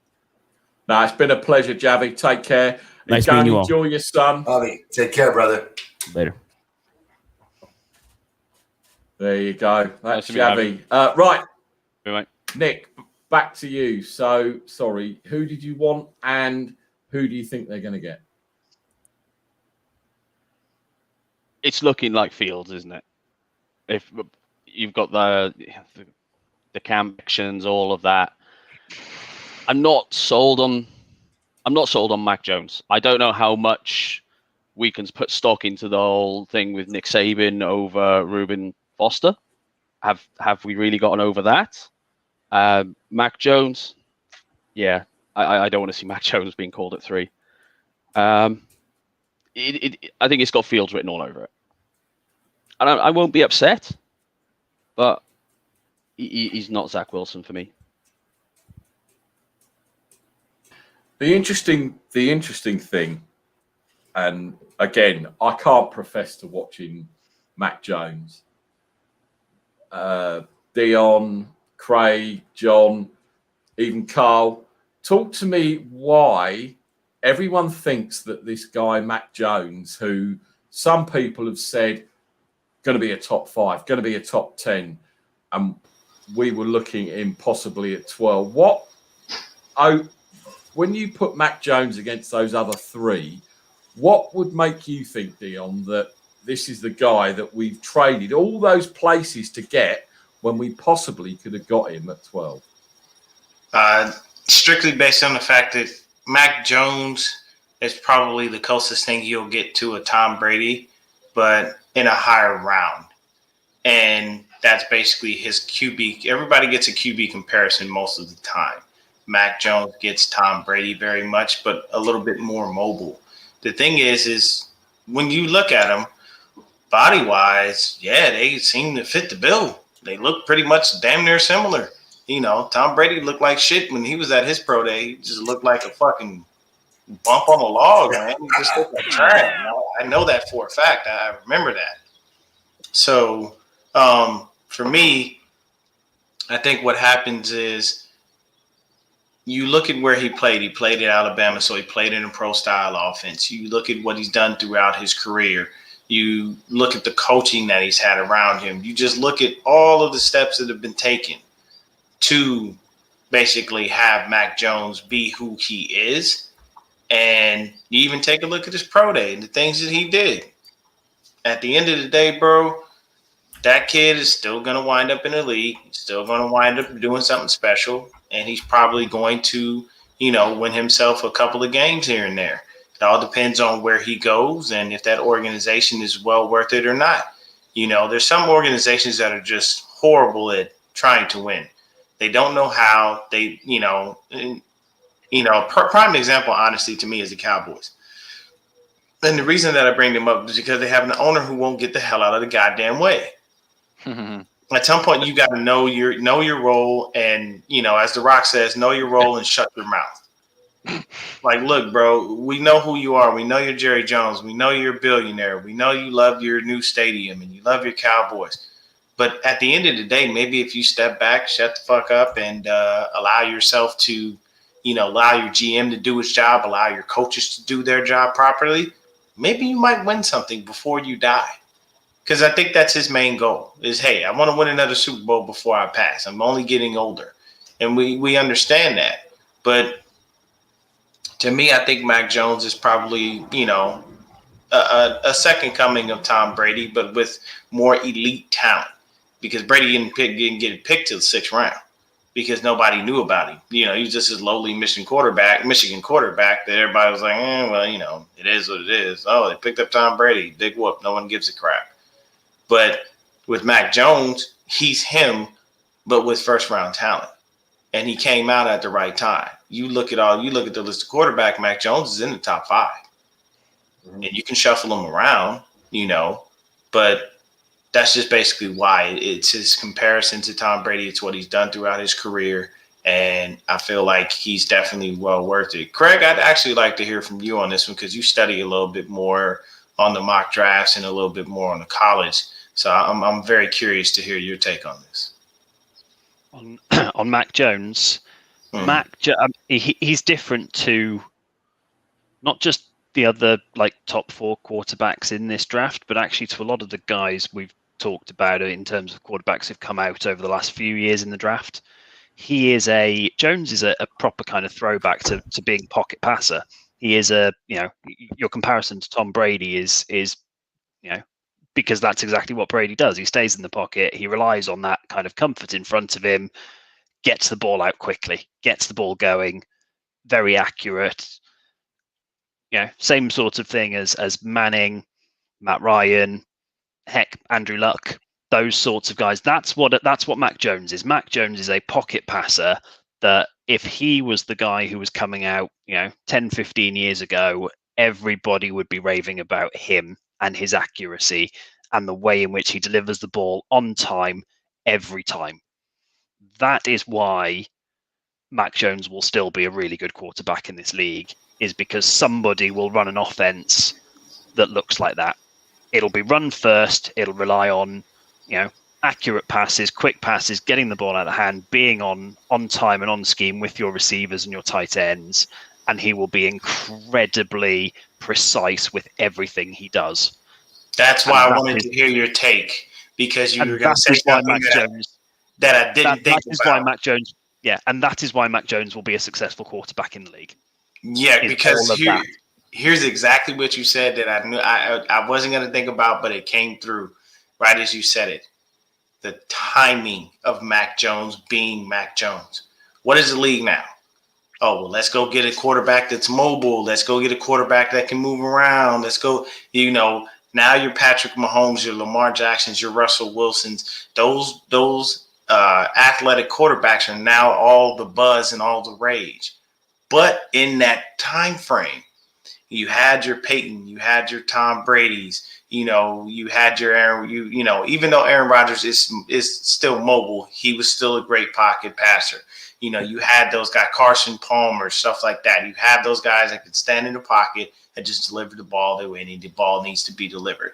And you're 100% right. If Mac Jones was coming out 10 to 15 years ago, game over. Yeah. He would have been first overall 15 years ago, without a shadow of a doubt. Yeah, absolutely.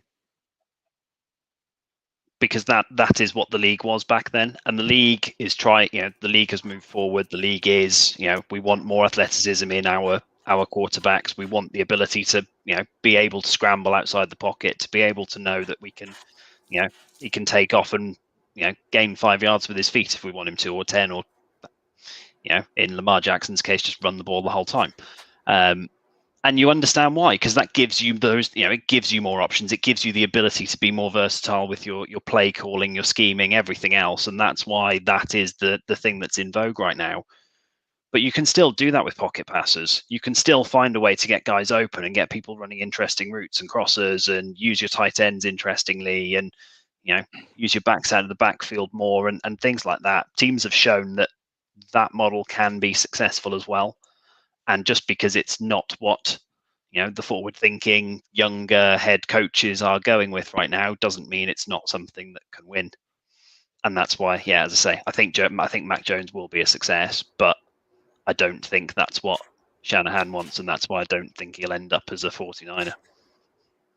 It's really weird, and yourself, doesn't matter what team you follow, the amount of tweets that come out that, they're going to get Fields, they're going to do this, they're going to do that, and then all of a sudden Mac Jones has popped up, not from nowhere, because obviously I don't think it's any secret that they like him, but I don't think they go to 3 to get him, Craig. That's the only thing I would say that I'm not.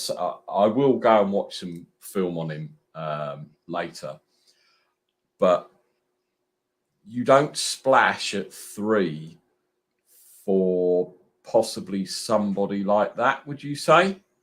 Or do you honestly think he is number 3 legit over? And again, it depends, right? Because I don't know. Let's say Fields goes 1. Wilson goes 2nd, and then you've got the choice of the two of Mac Jones and the guy's bloody name is forgotten. The one with the dude with the long hair. Let's just say that.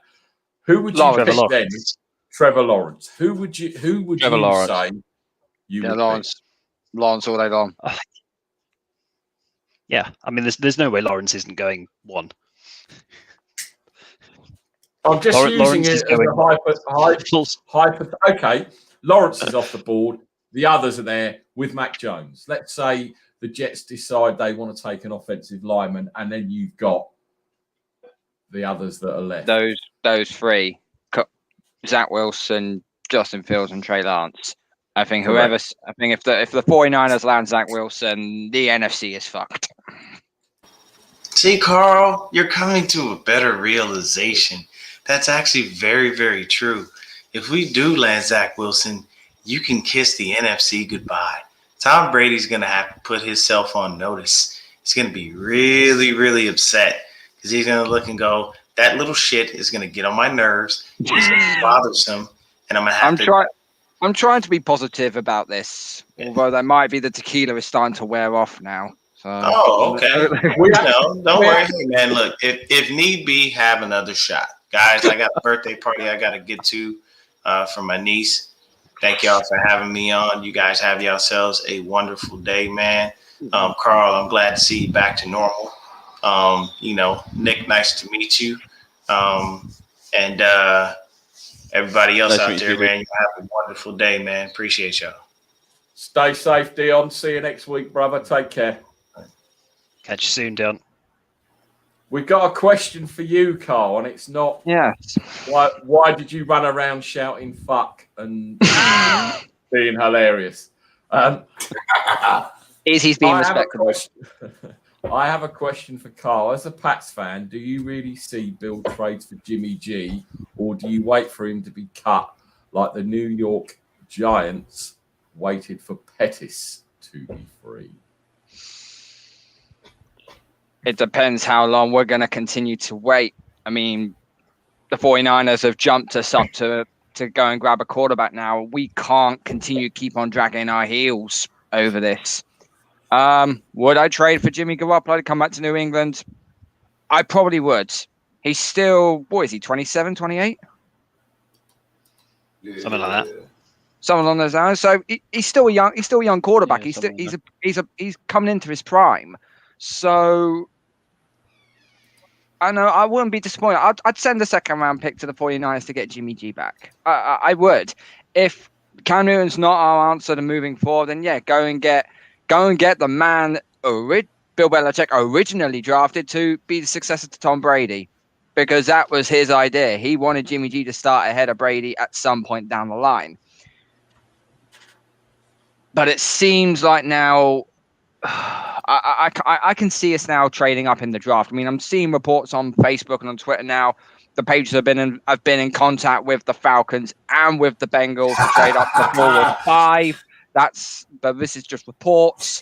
As I said, I would not have a problem. Yeah, I mean, three first round picks is the going rate here, Cal. Yeah, well, as I said, now we don't. You look at our team that we've done in free agency. Our defense is stacked. Our offensive line is stacked. We have now got better weapons. We do now need the quarterback. So, and Bill Belichick, I don't know how much longer he's got left in this game. He's still a magnificent coach. But if you say he's got like 3 or 4 years, he may just trade the house to go and get it all. I mean, here we go. You know the asking price: 3 first round picks and probably 45.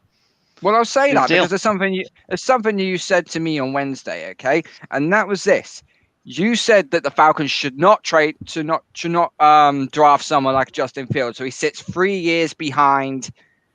Years behind Matt Ryan. Yep. Jimmy Garoppolo sat 3 years behind Brady, and the only reason why Jimmy Garoppolo actually managed to play as a starter for the Patriots is when Brady was done for Deflategate. So after 2 years of learning under the Patriot system, now he came into his 3rd year. Then he started. Difference there, though, is Jimmy Garoppolo was not a top 4 pick.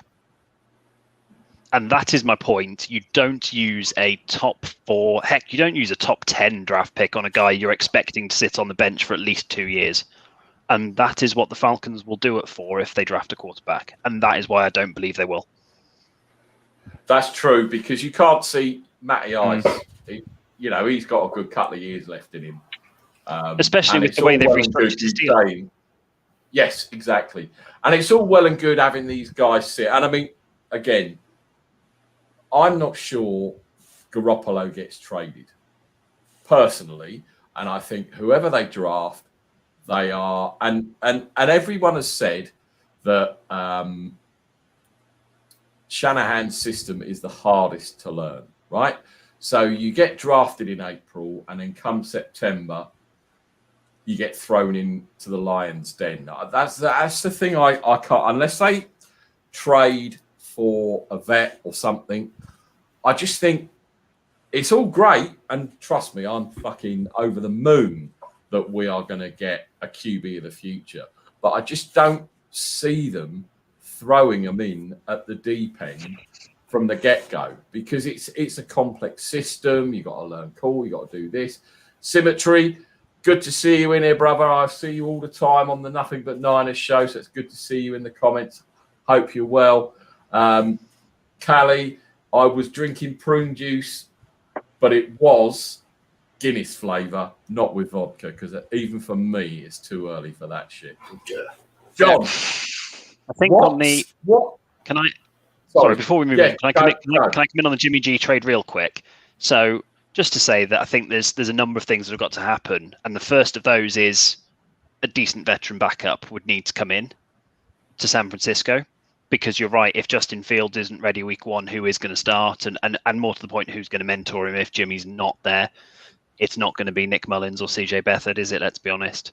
They're not good enough to mentor somebody like that. So the Niners would need to know they've got a backup they can bring in, probably somebody who's currently kicking around on the street, not doing very much. And I can't think of who that would be. But the other benefit the Niners have got here is they don't owe Jimmy a penny until week 1 of the season. they can squat on his rights until literally the day before week 1 and not pay him the 15 million in his contract if they release him the day before the start of the season. So why not sit there and make him wait? And if you need him to start week 1, you do. If Fields gets hurt in training camp or heck isn't quite up to scratch, why not say to Jimmy, here you go, you've still got your opportunity to prove you can play and get paid again next year. What's wrong with that? So I think if anybody wants him, they are going to have to find a way to trade for him. I don't think he ends up out there as a free agent much before the start of week 1, if at all, for those 2 reasons: the fact the Niners don't have to pay him, and the fact they'd have to find somebody else to come in and be that backup. The thing is, Jimmy G is not a backup though. If he was, I'm still torn on it, and John and I have gone back and forth. And thank you, Kevin, for your kind comments. We do have a good thing going on. We do try our best, but sometimes, things get out of hand. But we do try. And thanks for subscribing. I know you're a new subscriber today. Good to see Symmetry back in as usual. I don't know. I honestly, I'm torn on the Jimmy G thing. He obviously can see now that he's not the future. And I think everyone can agree on that. But I'm torn. I don't know. I'm just worried. And I don't think everyone will be like, let's say whoever we draft comes in at QB and we go 2-14. Because I'm not saying we would, but if they went 2-14, that they're going to bust Shanahan's arse, and it was this, it was that. And it's all well and good us sitting here saying, no, of course, we're not going to say that. Of course, we're not going to say that. We're going to be supportive and this, that, and the other. But you know what fans are like, right? I mean, New England have brought back Cam Newton, who was dog shit last year. And Carl, I'm interested in your take. If it goes south and they don't get Jimmy G and Cam isn't any good and this, that, and the other, who's the fire going to be against? Is it going to be because Cam Newton wasn't any good? Is it the front office? Is it the cut? It just, I don't. You can see where I'm going with this because I don't know who you can blame. You can't blame him. He's a rookie QB. It's this, it's that, it's the other. It's a tough one, man. What do you think? It's on Cam Newton. You can't blame Bill Belichick, the GM, because he's gone out in free agency and he's got in 2 very good tight ends. He's got him 2 complementary pieces of wide receiver. He's got better at the offensive line. They're bringing in Trent Brown at right tackle. They re-signed David Andrews as center, which was an absolute must. Everything is there for him. We may draft a running back later on in the draft. I hope we get Jarrett Patterson out of Buffalo because this guy looks absolutely fantastic. But it will be all on Cam Newton. If he does play like he did last year, then yeah, it will be on Cam Newton's shoulders. You can't turn to say, "Oh, the receiver's not getting open anymore." The actual cast is a damn sight better than what it was last year. It will be on Cam Newton. You can't blame Bill Belichick, the coach. You can't blame Bill Belichick, the GM, because he's done his part. The only thing you could really probably blame is the offensive coordinator, Josh McDaniels, and he has been a little bit. He likes to do a lot of screenplay, and that's kind of not Cam Newton's speciality. So, but I would say I'd probably say 90% of the blame will go to Cam Newton, and the other 10% will end up on the coordinators. Will end up on Josh McDaniels. And if Jimmy G does get traded, QB controversy or straightforward Jimmy G's in, Cam sits his ass down, and what do you think? I think Cam Newton still plays, but I think we use him in a Taysom Hill type of role. Interesting. Obviously, the 7-Eleven had a charger. Scott, good to see you back. Yeah, I don't know. It was weird. I had my phone plugged in and it just dropped down to 5. And as soon as I jumped off with you guys, it started charging this. So I put it on the speed charger and got a little juice going. So I was trying to get back on before Dion got out because he did a drive-by on me there with the deal and the crowded thing. I didn't get a chance to answer back. So, but yeah, I'm back. That's good. That's good. John, now, obviously, we are both Jimmy G fans. And Nick, I'll bring you in on this as well. He's been nothing but the ultra professional in all of this. He knows now they are going to bring a QB in. Does he get pissed off? Does he? Me personally, whether he gets traded or not, I think he has been professional throughout all this. Better than Aaron Rodgers was when they drafted the QB because he openly voiced his displeasure at all of this. And we don't know what Jimmy's thinking. Obviously, still got that no trade clause in his contract. I don't know if that is for the whole of the contract or up until the season starts, whatever. John, you first, mate. What do you think about all of this? Do you think we keep him, we trade him, we sit whoever we get in the draft? What do you think? Look, man, we have dangled Jimmy all over the place, man. We've all got jobs and we are professional at what we do. We are stand-up guys at the workplace. I don't give a damn what anybody says, man. Jimmy's got to feel like shit. Let's be honest. I mean, you led a team to the Super Bowl and your coach takes all the credit because you're just a puppet. You can't make throws. You're limited. You're injury prone. You're this, that, and a fucking bag of nuts. But what you aren't is ignorant. You're not loud. You don't come out and make fucking public opinions that don't add up. I mean, Jimmy's a quiet guy. He stays in the background. He doesn't get loud on social media. I love his professionalism, but they're not going to restructure Jimmy and commit to him longer if they don't believe in him. So they're not gonna do that. If they cut Jimmy, it's like $2 million against the cap.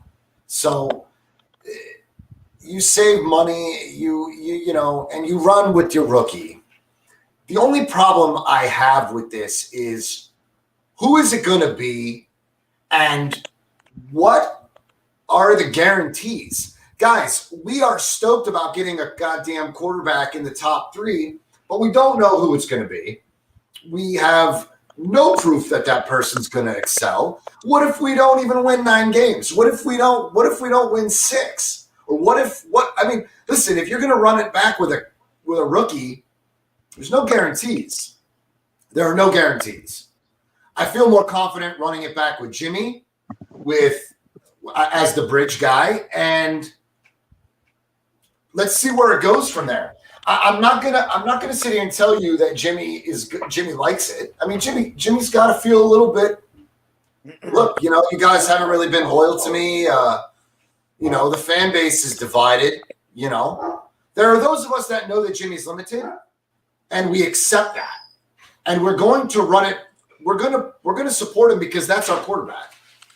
Until he's not, but I'm not going to sit there and hate on the guy and shit on him and tell you guys that he's garbage because we have a winning record with Jimmy. So how we got that winning record, I don't give a damn if it's Kyle's genius that got us those W's. I don't give a shit. At the end of the day, Jimmy was the one making the passes. Sure, he made some shit. He did some stupid shit. But you're going to see that out of rookies too. Make no mistake, they're going to throw high. They might lead your receivers. You know, they might get them hurt. And they might not even fucking excel at all. Not in the first year. So if you're willing to run it back with a rookie and take all the mishaps that come with it, I don't want to hear anybody shit. You know, you get Jimmy behind this new offensive line that we have. I'm confident that he makes those throws. I'm confident that he builds this chemistry with these guys, and we can have a winning season. And we can have a rookie sit back, or we can have you compete in camp. And if you beat out Jimmy, so be it. Beat him. Beat him out. Yeah. That's the thing, isn't it? I mean, I think he's damned if he does and damned if he doesn't at this point. Nick, what do you think? Keeping Jimmy, sit the quarterback behind him, learn. And as John just said, you know, Alex Mack coming in at centre. We've got Trent Brown coming back. I think Williams. Sorry, Trent Williams, not Trent Brown. He's a ball player, Carl. I do apologise. I should run around and shout "fuck," but I won't. Nick, what's your thoughts? You got any blokes called Carl on your offensive line? Thankfully, we don't have a Craig, a Carl, but we do have a pantomime villain. Pipe down, Craig. That's enough. I've learnt my lesson. I'm just going to call you the pantomime villain, and that is it. Nick, go ahead. Sorry, Nick. Sorry, mate, no worries. I say we go with Jimmy. I think the best thing we can do for the franchise right now, Jimmy is good enough to win. Jimmy is good enough to take it all away, I think. I really do. Whether we do it or not is another thing. I mean, I think, best case scenario, Jimmy plays. The rookie's got a year to learn a very complicated offense. You give him week 17 if you're already through. You give him that as a bit of a throwaway if needs be, to rest Jimmy for potential playoff games coming forward. Why not? Let him give up the price. You know, we're not going to do any favors for any other franchises. It's going to lie Jimmy's ass. Give it to him. Let him go for it. He's playing for his career. It's almost at a point. He wants to get paid. He wants another contract after this. Why don't we want to go out and maybe get the best possible return for that?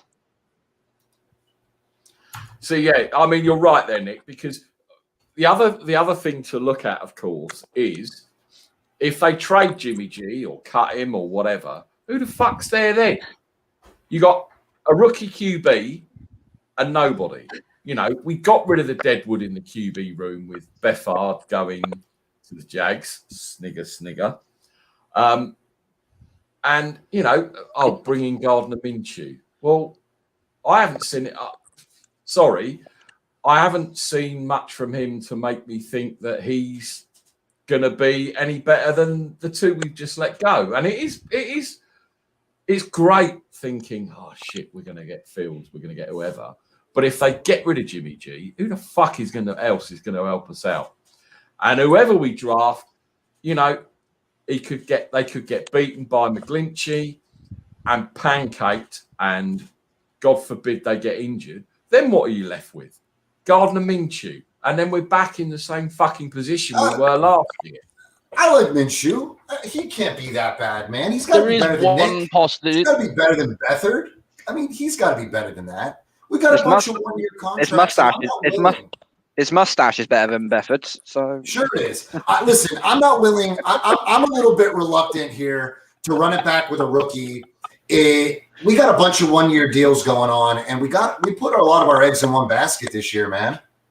You know, like I want to see a winning season above all. I'm not saying that a rookie can't get us that, but to get rid of Jimmy and to just put all your faith in a rookie, I don't know, man. I mean, the league is not college football, dude. I mean, you excel in college. You look great. Like, you look good. You're throwing 50-yard fucking bombs, dude. You're doing your thing, you know. You're just throwing the ball long, and everything's great in college. Everybody's airing it out. But you come to the league, you're not airing it out like that. It doesn't always go that way, bro. These DBs aren't pushovers, you know, and the NFC West is loaded with talent in the secondary. So, you know, what are we going to do? So Jimmy can't throw the long ball, but the rookies can throw the long ball. So are we going to fucking throw the long ball, bro? Come on. Carl, help me out here, bro. Be honest, you know? Are you going to run it back with Jimmy as a bridge? Let them compete in camp and may the best man win? Or are you going to – I just – like I said, we got a lot invested in these one-year contracts and shit. We're going to be back at the table next season renegotiating this bullshit. And I just don't want to go – 8-8. I want to fucking win. And I'm not discrediting the top 3 quarterbacks that come off the board. But I also don't believe that you've got this narrative that you want to go back to the Super Bowl and you want to win in the next 2 years. I don't know if you're going to do that with the rookie right out of the gate, man. And I don't know, man. The expectation as well, John. Go on, Nick. It's your show. No. Craig, John, Harry, go ahead, fam. No, you're good. You're good. I was going to say, John, do you think the Niners can win the Super Bowl with Jimmy? Yes or no? I believe that. Well, your front office. Okay, I know the front office. Your front office hasn't moved up to 3 because they think they can win the Super Bowl with Jimmy. So why not go with the player that, and I think they will. I think they will go with the player they believe can win them a Super Bowl in future, and they don't believe that's Jimmy. Okay. So now you're talking about the future or this season coming up? What are your odds at making a run to the NFC Championship game and winning it? This year or 2 years from now? Who do you put in position that gives you the best opportunity? I'll probably say Jimmy this year. or the rookie? I'll probably say this year, the way the 49ers have lined their team up already, if they stay healthy, this team, I think, has got a bloody excellent chance of going to the NFC Championship. I mean, who are your contenders? Tampa Bay? Yeah, Tampa Bay are a strong team, but, we've already spoken about how hard it is to run it back. Tell that to the Kansas City Chiefs. Who else are your who you're going to be competing against? The Rams, they've got a very, very good defense, and now they've got Matthew Stafford, who's never won a playoff game in his entire career, but is a significant upgrade. That's one competitor. Would I say Arizona? They've made a lot of moves, but I still don't trust their coach. And Green Bay, but the thing is with Green Bay, every time they come up against a physical team, they shit their pants. And now the NFC East, it's a crapshoot in the NFC East. No disrespect to the Washington football team or anybody else in that division, but we have to say it as we see it. The 49ers should be NFC Championship contenders. Okay, Period. So do you say, Craig, I get where you're coming from. I see your point. But Jimmy has a winning record under Kyle Shanahan. Regardless of how tired Shanahan is of drawing out plays because Kyle is limited, you're a fucking genius coach. You coach to your fucking quarterback strengths, and you do it. Like, I mean, you're getting paid to fucking coach this team, and I don't give a shit how limited your quarterback is. You proved to do it once. You can do it again with a better center. You got Trent Williams. You don't have COVID.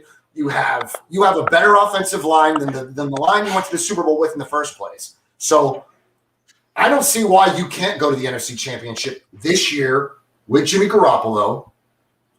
I mean, no less than you're going to make the playoffs with Jimmy if you keep him upright and you've got Ayuk. You're going to go to the draft. You're going to make some more. You're going to make you're going to make waves in the draft. The draft is we are fucking on point for one of the best drafts, probably one of the best scenarios we've been in years. So, look, yes, I believe that Jimmy can get it done if he's upright, and if he's going to be upright because that offensive line is going to stay stout and keep him safe. So you don't give Trent Williams the fucking kingdom in the castle if he's not going to protect Jimmy's blind side. All right. You got Mac in the center who's going to see the things and capitalize on the things that Jimmy doesn't see. So he's going to be there to help Jimmy see those things. He's going to read the defense.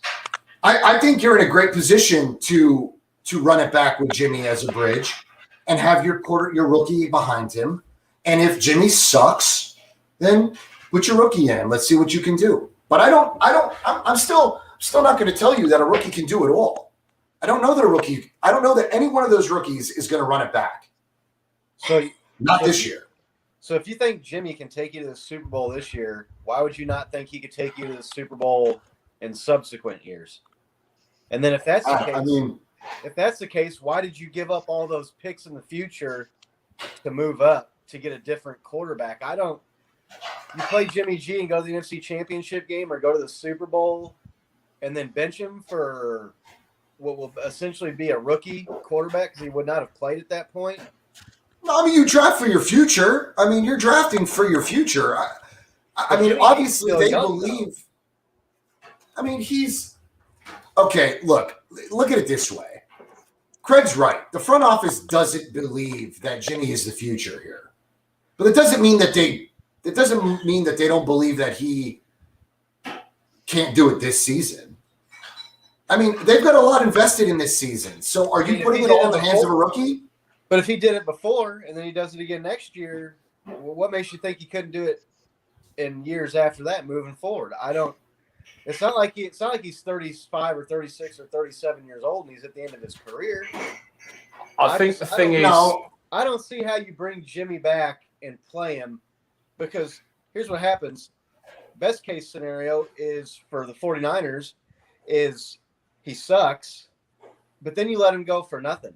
Right now, worst case scenario, I think, would be to bring him back and make the NFC Championship game or the Super Bowl, because then you're going to bench him or get rid of him for an unknown guy at that point who's never played a play in the league.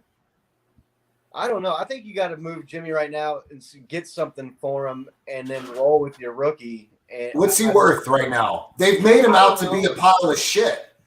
What's he worth? He's got to be worth something. Nobody's chomping at the bit here. Nobody even wants Jimmy. I don't know. So New England, do they still want Jimmy? Second round pick max. Surely, I was going to say, do a Carson Wentz type deal. We'll take a second round pick, but then why isn't he gone? Give you a third for Jimmy G. There's a team out there that would give you a third round pick for Jimmy G right now. The word is what? The word is that they want the 40s. They're offering 46th and a player for Jimmy. Is that true? That's what I've heard. That's what Jason and Xavi was saying. And we got some and unfortunately, Carly, you've missed off of breaking news, but it's breaking news. Breaking news. Breaking news. 49ers have signed Mohamed Sanu to a 1 year. Oh, great. More dead weight. That's not breaking Another news. camp body. Another camp body. He'll get cut off the training camp. No, Look, dude, you're You're Go ahead, in a Scott. lose situation if you hang on to Jimmy, in my opinion. If you bring him back and he sucks, you get absolutely nothing out of him, and you lose there, and your team's in shambles, and then you're going into the next year with your rookie. And if he comes back and kicks ass and is good and takes you far and gets you almost to the Super Bowl, then you what? You dump that. You still get something for him, though. Then potentially you get a second and a third. I don't know. From a guy that's taken you to 2 Super Bowls or gotten you a game away from 2 Super Bowls for an unknown guy. So we still don't know the capacity of a rookie. Happening. So then where do the 49ers feel that they are? Are they rebuilding or are they trying to run it back? I think the 49ers think they are one of these top shelf quarterbacks away from being a title contender. And I think there's no saying that Justin Fields is going to be the guy that's going to get you. Justin Fields still was limited in reading defenses. He was still making some poor throws as a Buckeye. Right. So, Justin Fields might not be the guy, but Jimmy Garoppolo isn't the guy. And this is the point. You don't push your chips all in to then try to pull half of them back in when the cards start falling. I don't know, man. I get it. I still just think that we're okay. If in fact New England is offering up the 46th pick You take it. And a player, then why in the fuck haven't we done it? We just gave up capital. Why aren't we adamant in taking some back? That would be a first priority. No? I mean, I think, and John, probably, to my point earlier, do the Niners know who the backup will be? Because that might be the thing that is why that hasn't happened yet. They've literally just done this trade. Do they know who that Josh backup is Rosen. going to be? Rosen is sitting there behind Jimmy right now, right? Is that a fact? It's Josh Rosen. I don't fucking want Josh Rosen. I don't want him to carry my fucking cup. I mean, look. At Josh the end of the Rosen's day, never been given a chance. I know, but He could be every bit as good as Fields. Rosen. why not then? Yeah, but Rosen's had his opportunity to showcase what he's had. If he's that fucking talented, he would have prevailed regardless of the situation. John, I disagree. He has not been put in the right situation throughout his career in the NFL. He is every team he's gone to. He's been behind a shit offensive line every single year. Give him a better offensive line and see what he can showcase. Because he's ran into the ground. He was a first round prospect, Carl. I mean, look at. You still need an offensive line to help him. Maybe, but I mean, if you were this, okay, so that's like saying right now, these guys, these top 5 quarterbacks in the league right now, or these top 3, Lance, Fields, Trevor Lawrence, right? These guys, if they're behind shitty fucking offensive lines, they are still predicted to be the second fucking coming. No? Just as Joe Burrow, right? Yeah, Joe Burrow got freaking killed behind his line. The only thing I'll say, sorry. Yeah, but the Bengals have never had a fucking line. No Bengals quarterback has had an offensive line. The only thing I would say about Josh Rosen, and I hate to, I don't hate to bring his name up because I actually quite enjoy watching Grant Cohn. He had one of Rosen's former coaches, and basically he touched on the fact that it's up here with Rosen. He thinks he's the shit, and he obviously isn't. And everyone else, that all the other teams he's been around and haven't been able to get it through his thick head that he isn't as fucking good as he thinks he is. Turning up late for meetings, not learning playbooks, not doing this, not doing that. And maybe Carl is that guy that can sit him down and say, listen, you stupid motherfucker. You know, you were a top prospect in the draft. 2007, and was it 2018? Yeah. Or 2017. It's one of those 2 years. You either shut the fuck up, sit down and learn this shit, or this is you're in last chance saloon now. So you either learn or there's the fucking door, and don't let it hit your ass on the way out. So Rosen has got a lot to prove to all of the coaching staff in San Francisco, because everyone else has fucking given up on him, right? Yeah, and Nick, they're just not they're not relying on Rosen to be the guy. They want Minshew. They're going to trade something to get him, and it's going to be Gardner Minshew behind the number 3 pick and Josh Rosen picking fucking ass in the background, deep at third. Well, so he's got that.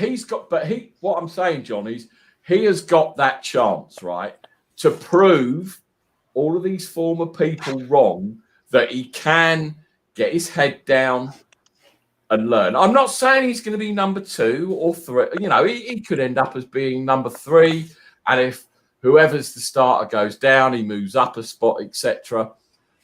He know. I'm pretty sure in his heart of hearts he knows his last fucking chance. Now, whether he gets here or not, I don't know. Quick thing from Symmetry. Craig. Should the Eagles have kept Nick Foles? That's the best comparison to our situation now, the 2017 Eagles. And that is a valid point with, you know, was he too expensive? I mean, I don't know. I didn't really follow Eagles situation. But there was a reason why they moved on from Nick. Yeah, Foles. well, because Carson Wentz was their guy that they had drafted early, and he was their guy. And Nick Foles came in at the end of the year and got on a hot streak and won the Super Bowl. But I don't think. I mean, you look at Nick Foles. And they gave him a statue. Look at Nick Foles with the Bears. I mean, Nick Foles is a guy that can come in because he was with the Chiefs there for a year. He's a guy that can come in and play well for a few games, and if he gets hot and if he's in the right situation, he can be good. But to me, and that's a good point. He's Jimmy G. Like that's Jimmy G to me. I'm not trying to be disrespectful to Jimmy G. The guy was 7 minutes away or whatever from winning a Super Bowl, but that's the outlier. If for Jimmy G. Jimmy G's just a guy, I think. He's a league average quarterback that if you've got the shit defense and you get the ball bounces your way and maybe you get a favorable matchup or two in the playoffs, you can get to the Super Bowl or an NFC championship game with him. But that's it. And that's you can't count on that happening. You know, you can't roll the dice and expect him to come up sevens every fucking year like that. You can't, but you can't expect that out of a rookie either, bro. And I don't give a damn. I'm still worried about this, bro. I have reserved concerns that running it back with a rookie may not give you. Look, we know that Jimmy can execute if he's protected. We already know that. What we don't know is how a rookie comes into the NFL and translates. This is new to them. And that's the risk of trading up to 3 and giving up all those picks. And if you're going to take that risk, you don't then sit the guy behind the guy that you brought him in to replace. I just don't think you do that. Yeah, but then you're going to sit him behind what? Gardner fucking Minshew? I mean, I'm not saying Gardner Minshew's garbage, but your rookie is going to sit behind Gardner Minshew. He's going to guy's name came out of a bag of fucking trail mix. The rookie's I've got a great solution for you, John. I've got a great solution for you, John.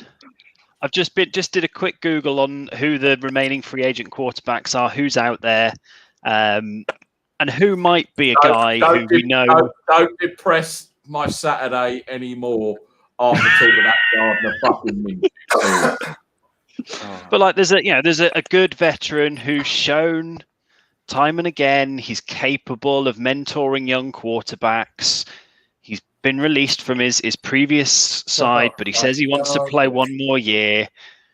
Why not bring back Alex Smith? Why not bring back Alex Smith? I don't know, because Alex Smith in our organization didn't really end well.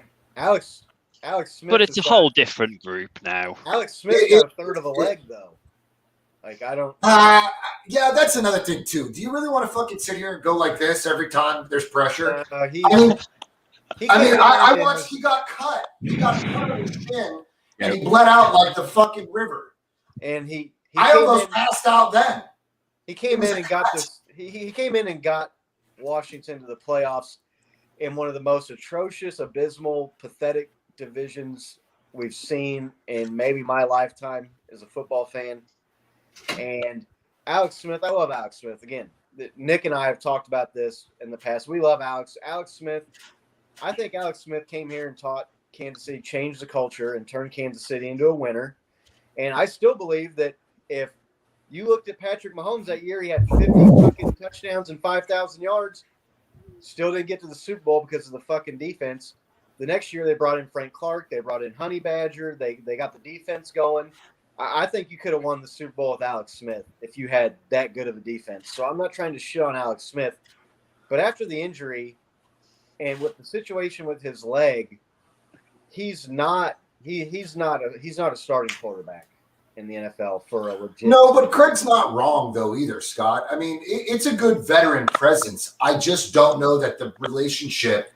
You know, he's on record for with an interview, not speaking very highly about the front office, the ownership. There's some. I can't remember it specifically, but there were some shit in the road with them. So I don't foresee Alex Smith being a 49er. And I wouldn't give up I'm- Jimmy G to bring Alex Smith in to play in No, front of your definitely. rookie quarterback. see, I'd I'm- play Jimmy G before I play Alex Smith in front of him. I love Alex Smith, as you said, Scott. And I'm kind of the same with Frank Gore, going off on a tangent. I wouldn't bring either of those two back to the Niners because we're moving forward. We're not going backwards. I wouldn't bring Colin Kaepernick back. You know, it's a tough one. It is. And- It is because quarterback's been controversial since the fucking Super Bowl. You know? Exactly. I still think we should roll with Jimmy, sit the QB behind him, keep Rosen as third, see what happens.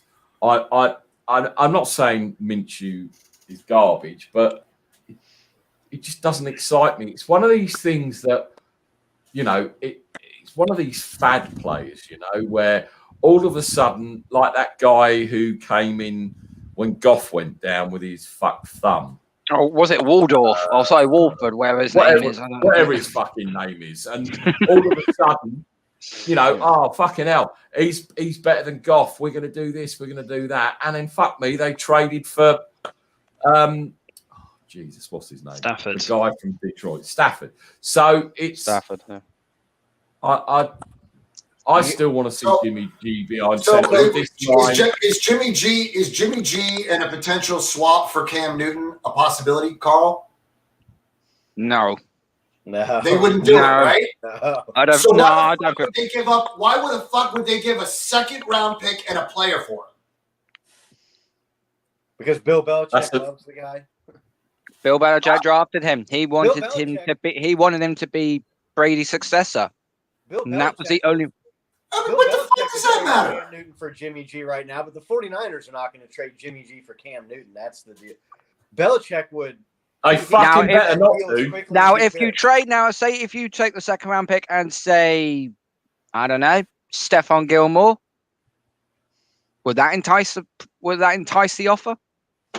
I'd rather Not take if there's Gary not if Gilmore. there's not a veteran quarterback in the room. The Niners have been fucking dangling Jimmy off the fucking tip of a fucking They need. That's why they need to fishing move on. pole since the fucking Super Bowl. If they wanted to move off this guy, he's been controversial and ass to every motherfucking analyst on television since the 2019 fucking failure, okay?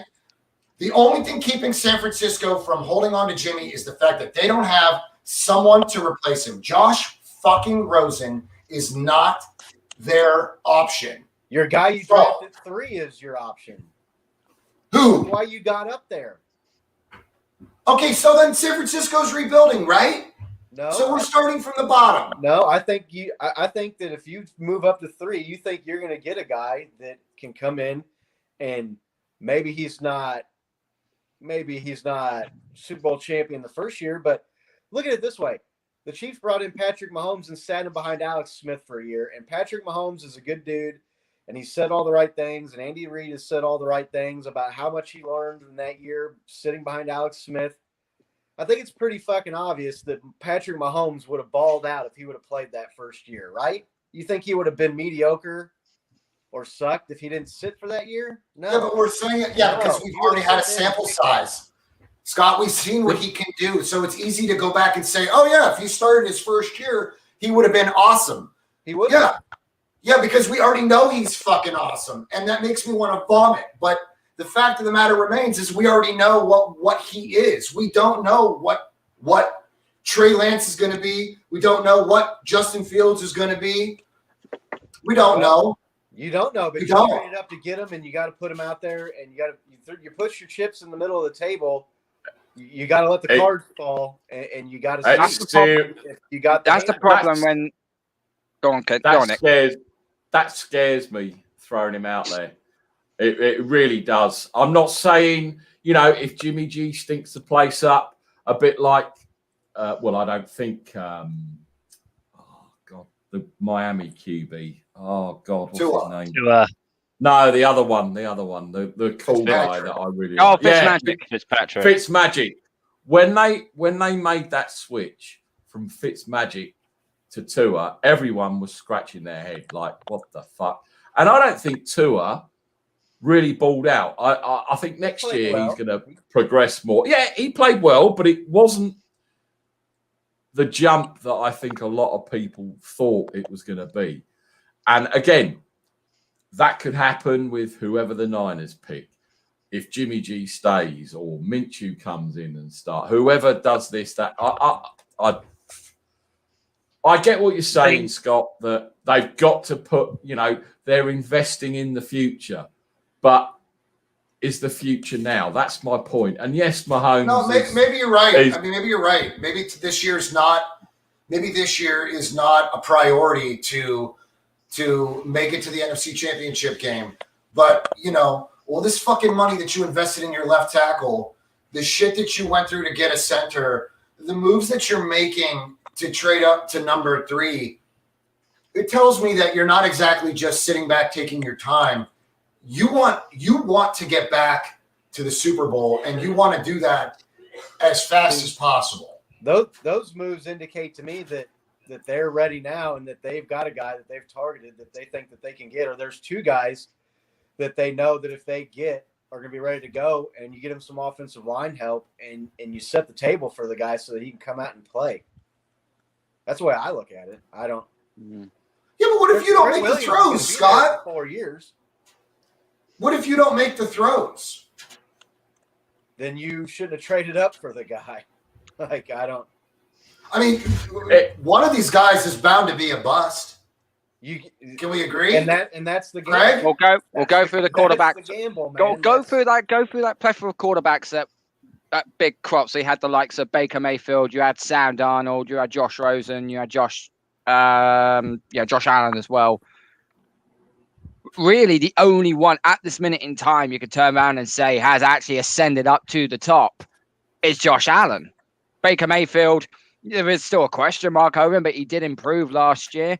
Sam Darnold, well, he's been with the butt fumble for 4 years, and he's just getting completely and utterly ruined. And Josh Rosen, well, any negative adjective wouldn't be it wouldn't be right. Mitchell, the leader of Kissing Titties, yeah, he's been fucking awful. That's why the thing with Darnold, I don't want to rain on you guys' parade, your 49ers parade, but what you did is fucking risky, man, and it doesn't work more times than it does work. That doesn't mean you shouldn't have done it.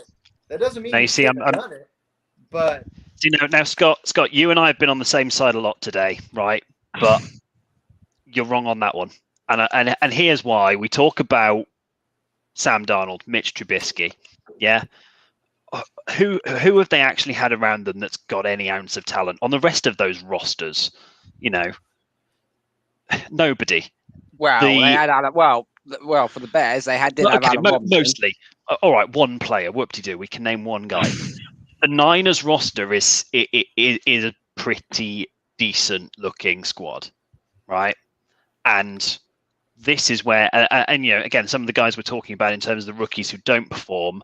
Actually, look at the rookies who have come in and have performed at a high level, and it's where you're putting them in behind good offensive lines, and they've got some playmakers around them, and they've got a decent defense that's going to help them get the ball back and help them make up for where the rookie mistakes do crop up. And I actually think that of anywhere that a rookie QB could have gone in the last 10 years, this is probably going to be kind of prime spot number 1, landing with the 49ers this season. It definitely gives them a better chance of it working. But, it's not like Mitchell Trubisky's out there balling out and the guys around him are sucking and dropping the passes or not giving them the protection, or he has a shit defense. The Bears' defense is legit. Jared Goff's a bad example because he went to a Super Bowl, I guess. But Sam Darnold, you think Sam Darnold's you think it's the rest of the team? You think it's Sam Darnold holding the Jets back? I think it's both. I don't think it was Adam Gase. I think it was Adam Gase holding the Jets back. Yeah, that I could think be I'll go one further. I'll probably say Michael Douglas as well has been holding the Jets back. The GM. Okay, let's say this, Craig. Go on. Is there a possibility that San Francisco knows the intentions that the New York Jets have at number 2? I would say there's probably a 70-30 chance that That BYU Pro Day or that showcase was phenomenal. Okay. Within what? How long was it after that San Francisco moves up and takes the 3rd overall pick? Well, it was actually quick. during it. I think it was It before. was actually during. About 3 or 4 hours, wasn't it? Yeah. So did the you get a tip from the Jets? I mean, crazy to think that they would show their hand. No, But maybe they want Penei Sewell, man. Maybe that's who they want. Maybe they believe in Sam Darnold, and maybe they think that we've got the right coaching in play here. They've got a new coach. Well, he's on his 4th year, isn't he, Sam Darnold? He's on his 4th year, isn't he? So the Jets will have the option next year to exercise his 5th year option. Yeah. No. But I think you take Zach. You take Wilson over Sam Darnold. I don't. Oh, you'll be stupid if you. I mean, as much as you want to protect your quarterback, Zach Wilson is just unbelievable. So what if they believe? What if the Jets believe that they could take Penei Sewell at 2, and they can get somebody else? I mean, they got a fuck ton of picks. 23.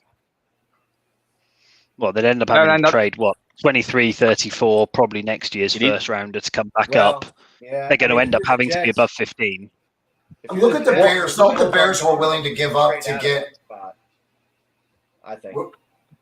What's not to say that the Niners swap places with the Jets if the Jets aren't going after one of those QBs? That's possible. I think they would just stay put at 3rd and still get Zach Wilson. I don't think they would have to move. I think they would just stay put. I just my concern is. Yeah, I can't see John. My concern is. Go ahead.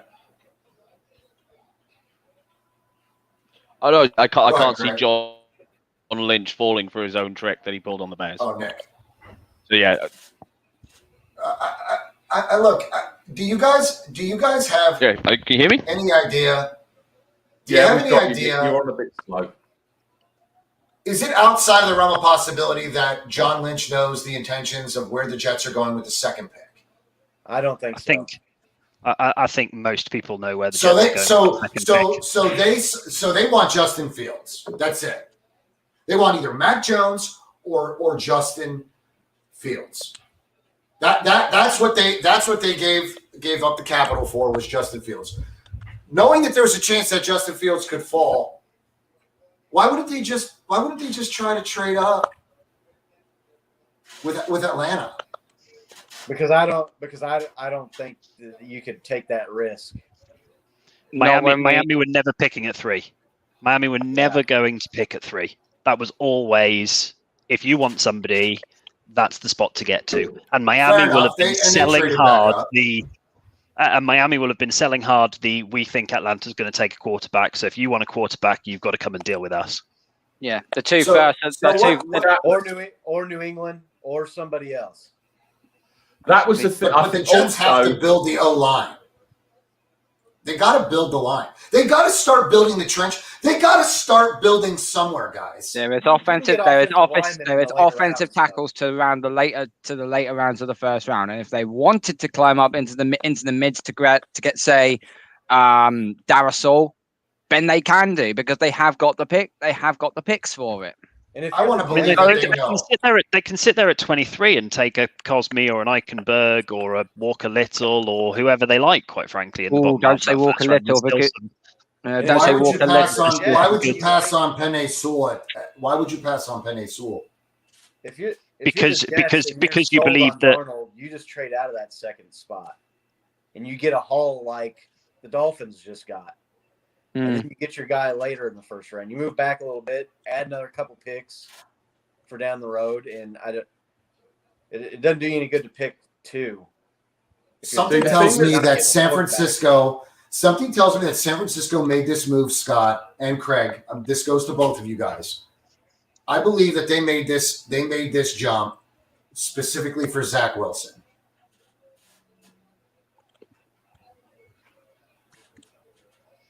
I believe that they. I believe that they. If the Jets showed their hand and the Jets gave up, that information, then that front office seems to be gutted. And I don't think that they came out and said, "Look, we're not going to go with Zach Wilson at number 2." But I just believe. What if they want Fields? I don't. There is that. that. Could be. That could be. I mean, I'm not saying it's impossible. I just don't. I definitely think the Jets are going to take a quarterback if they stay at 2. I mean, it is a crazy. It's and all the teams in the top 3 now. Their Twitters and things are all going into meltdown. Who are we going to take? What we're going to do? Will we be pissed if we took this? Did that? And I don't watch the draft, but I've got to stay up and watch it because I'm excited whoever they take, as long as it's not a fucking head rush. I'm a diehard Buckeyes fan, guys. I love my Buckeyes, but to tell you that I believe 100% in Justin Fields, I'm sorry, I don't have that confidence. I just don't. Here's the thing, though. If let's just be hypothetical for a second here.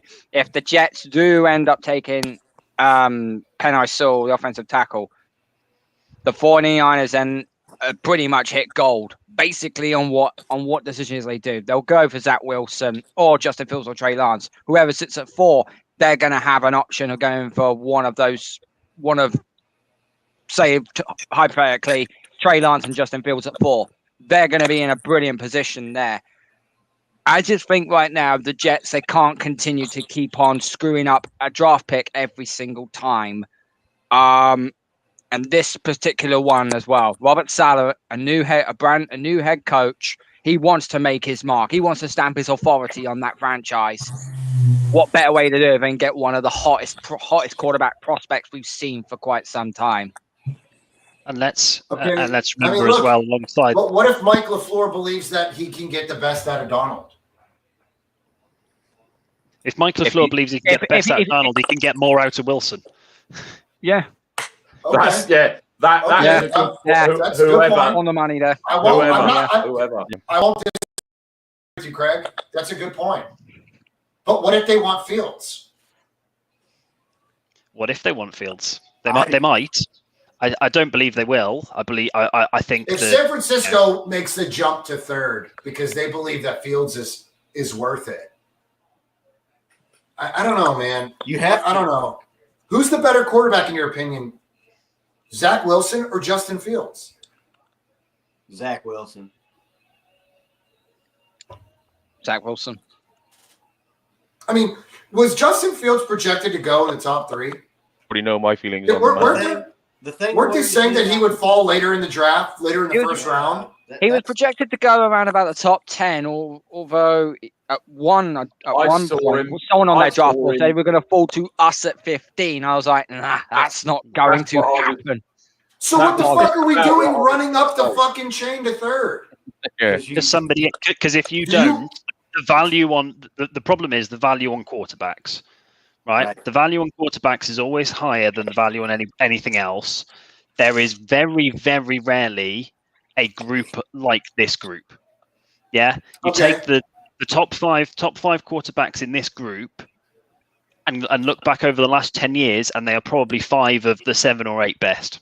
And people have seen what happens, and this Mr. Smug coming out here.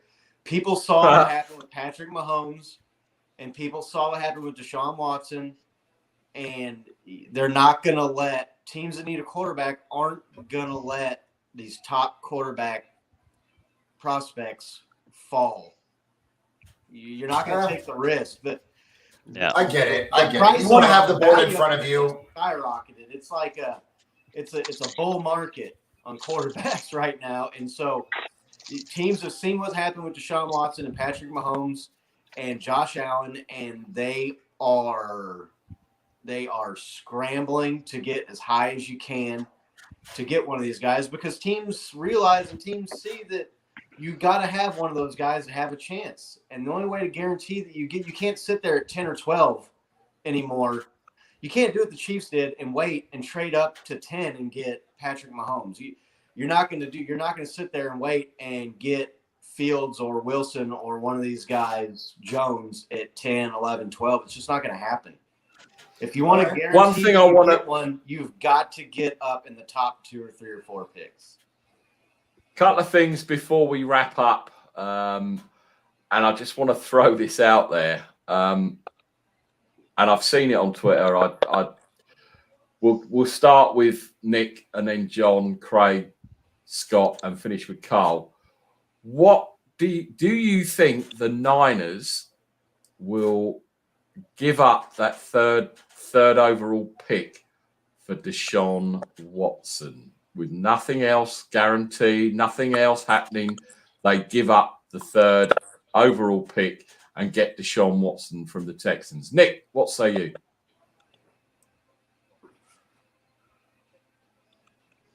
Simple answer. Not with everything that's going on. I understand that. No. Yeah, Can't see it I happening. get that. John? I don't know. I mean, there's got to be some validity to the fact that you're still holding on to Jimmy. You don't have a backup.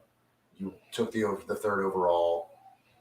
I mean, it's a possibility, I guess. I mean, I don't know where he's at in these litigations and all these allegations against him. We don't really know where he is. I don't even know where his fucking head is. I don't know. It's a risky move. It's possible, though, I guess. I mean, fuck. We just traded up to get the third overall pick, so I guess anything's possible. It's bizarre, right? I mean, I kind of was glad that the Deshaun Watson, and forgetting all the shit that's going on and not going on with his legal situation, I was kind of glad yesterday. And my first thought, after I found out it was actually true, that thank fuck the Deshaun Watson talk is finishing, because we've been linked with everyone, fucking Flacco, just fucking everybody. You know, it's been. He's gone. Flacco's gone to Philadelphia to wreck Jalen Hurts' career. He's gone to wreck Jalen Hurts' career. Because Craig, go on, Craig. Do you think that there is a possibility, putting aside the legal issues, that they could give away that third overall for Deshaun Watson, thinking that that's their guy? If it doesn't come off, they can still stay where they are. No. I think the Texans would still want more. I can't see that being a straight swap. And I don't know why. Oh, well, I'm quite happy to stay at 3. And I've seen, Scott, you've been shaking your head, so I'm guessing you don't think that it's remotely possible. No, I don't think it's possible, but I think if you're the Niners, if the Texans will do it, you do it before they come to their senses. If they have any. Because you know what you're Well, getting. they probably fucking... their senses must be completely fucked. I mean, there is that. He is ready. You can put him straight in, and, you know, the rest is history. You're taking out the bust factor that we've all been talking about for the last hour, that John and you all are worried about. What if you bring in Fields or one of these guys and they're not good? They're one of these Trubisky's, or they're one of these Darnolds, or Josh Rosen, or whatever the hell his name is. I can't remember his first name. That's how shitty he is. It's valid. I mean, it's a valid concern. If the Texans call up and say, hey, we'll take that third pick off your hands and you can have Deshaun Watson, if you're the 49ers, I'm on the next flight down there to sign the paperwork. Let's do it. But I don't see it happening. But that would be, if I was a 49ers fan, I would be hoping that they could do that. It will be interesting. Right, Carl, what do you think? You don't think that they're going to do it, do you? I agree with the band. I don't think at this moment in time with the Deshaun Watson situation, it's very murky, it's very muddy. We don't know whether or not these allegations are true or it's a character assassination. We simply don't know. So I wouldn't touch you. You don't touch damage. You don't touch property if it's damaged or it's got problems. Thing is with this as well, Carl, right? You got to think there's two ways of looking at it, right? If it's a smear campaign by the Texans, that's pretty fucked up. If it's actually true, the allegations, then how is he going to ever play again, right? And yes, I know we've had drugs and Ben Roethlisberger doing his payoff and all that. But I can't. If half of these allegations are true, right? Is he going to survive it? That's the other thing. Just real quick. The Deshaun Watson go, Scott. The most telling thing about the Deshaun Watson situation is there's no criminal charges or allegations being brought against him. It's all civil suits, people looking for money, which makes me very suspicious of their intentions. And as with regard to whether he did it or not, I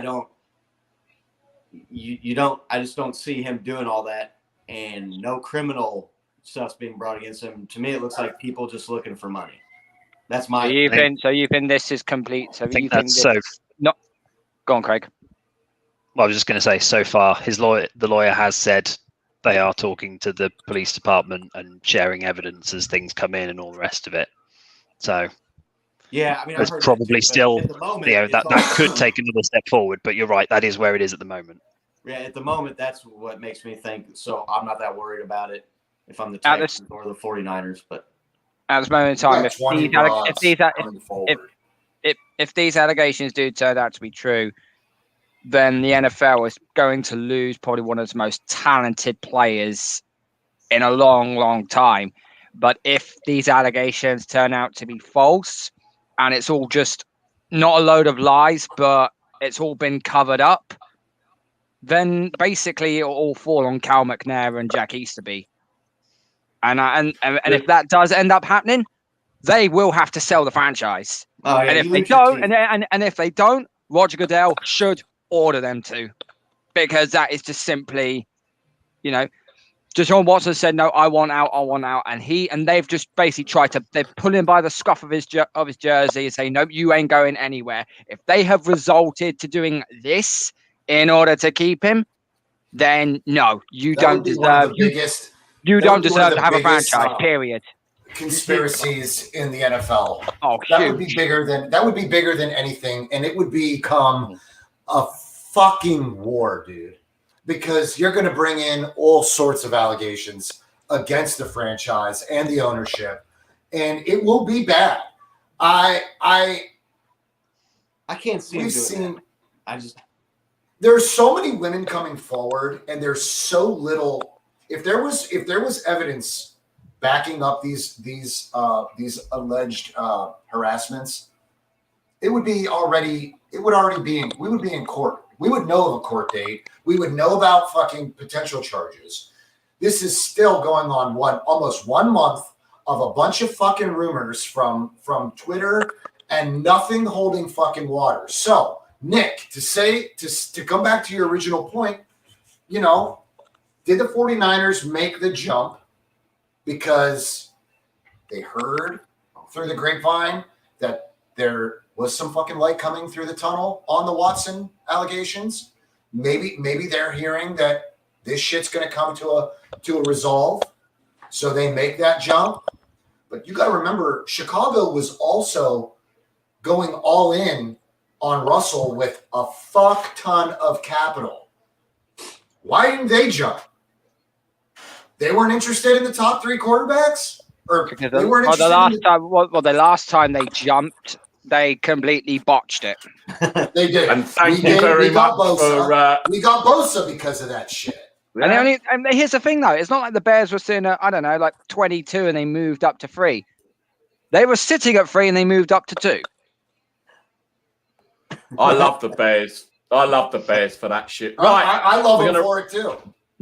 We're gonna wrap this shit up now because I've got to do some DJing soon and I need to get a bit of a break. Carl, final thoughts on A, your meltdown, and B, that shit's going viral somehow. I'm gonna get it fucking viral if it kills me.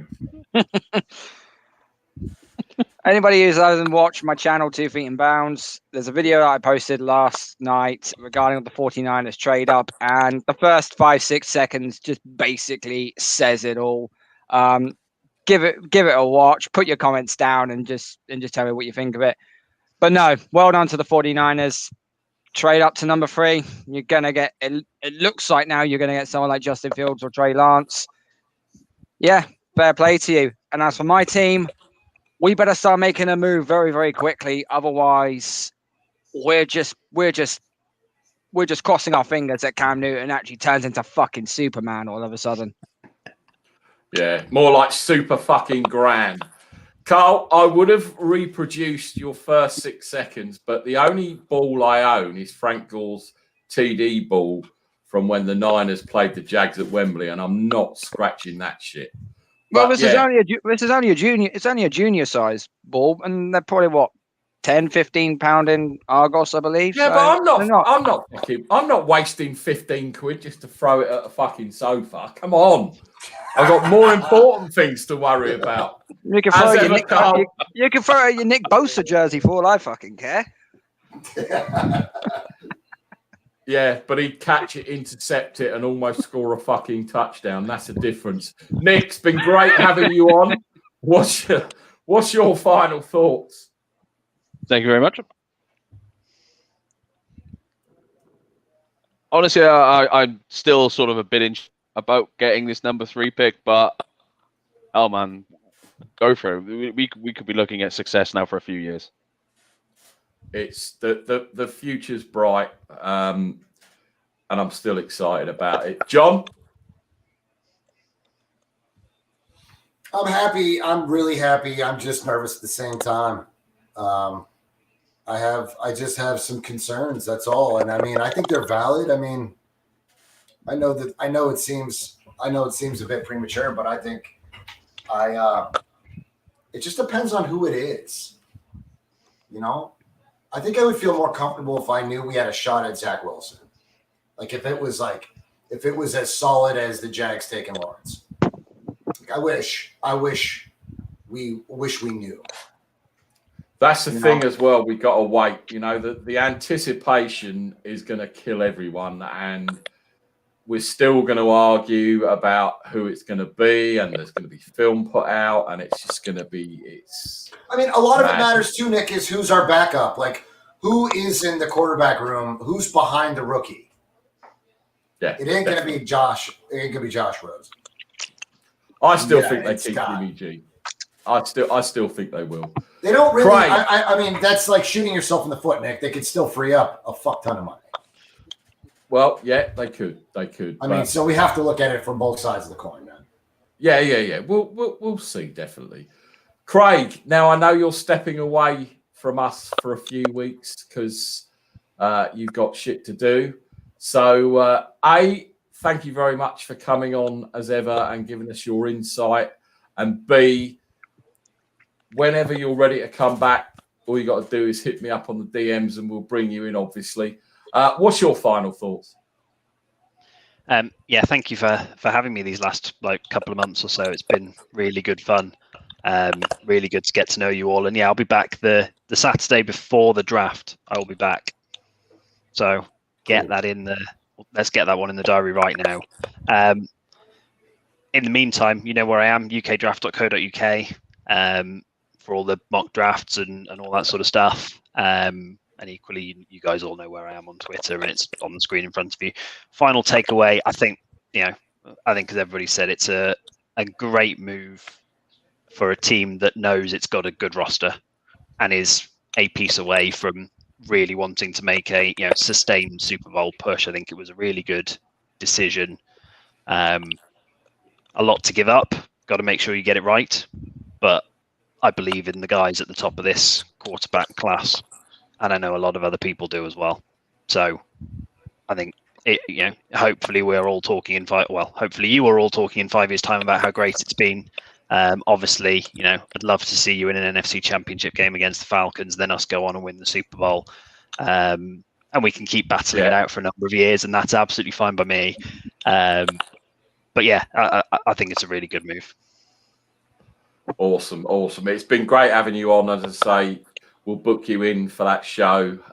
It's going to be interesting moving forward. Scott, what are your final thoughts, being a smug Kansas City fan that got blown out in the Super Bowl and the 49ers got cheated out of their Super Bowl when we played you? Well, Alfred, it's not exactly the fucking bat cave you're in there, buddy, but I am in the fucking bat cave. Go Hush up. polish your refrigerator, dude. Polish your refrigerator. God damn it. I don't think it's fucking shiny enough. Back off, Alfred. Oh, it's wrong here. Is that better, John?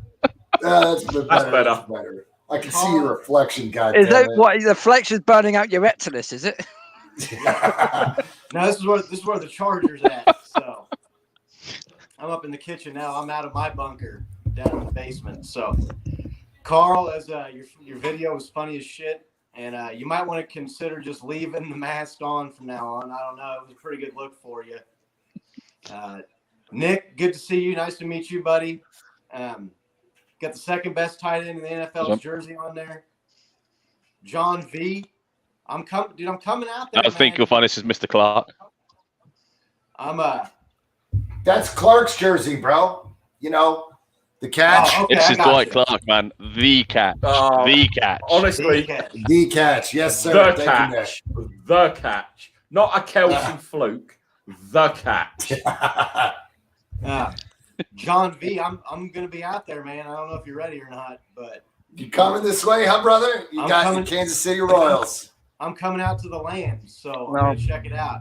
And No, Rounders. Oh dear. Craig, a couple of times I've jumped on here and I thought, how in the fuck did we get Aaron Rodgers on the goddamn Shant Club NFL?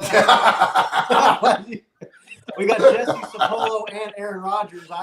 If you haven't figured out a way to make some money off looking just like that fucking guy, you need to get on it. But yeah, no, man, it's exciting times for you guys, you Niners fans, for sure.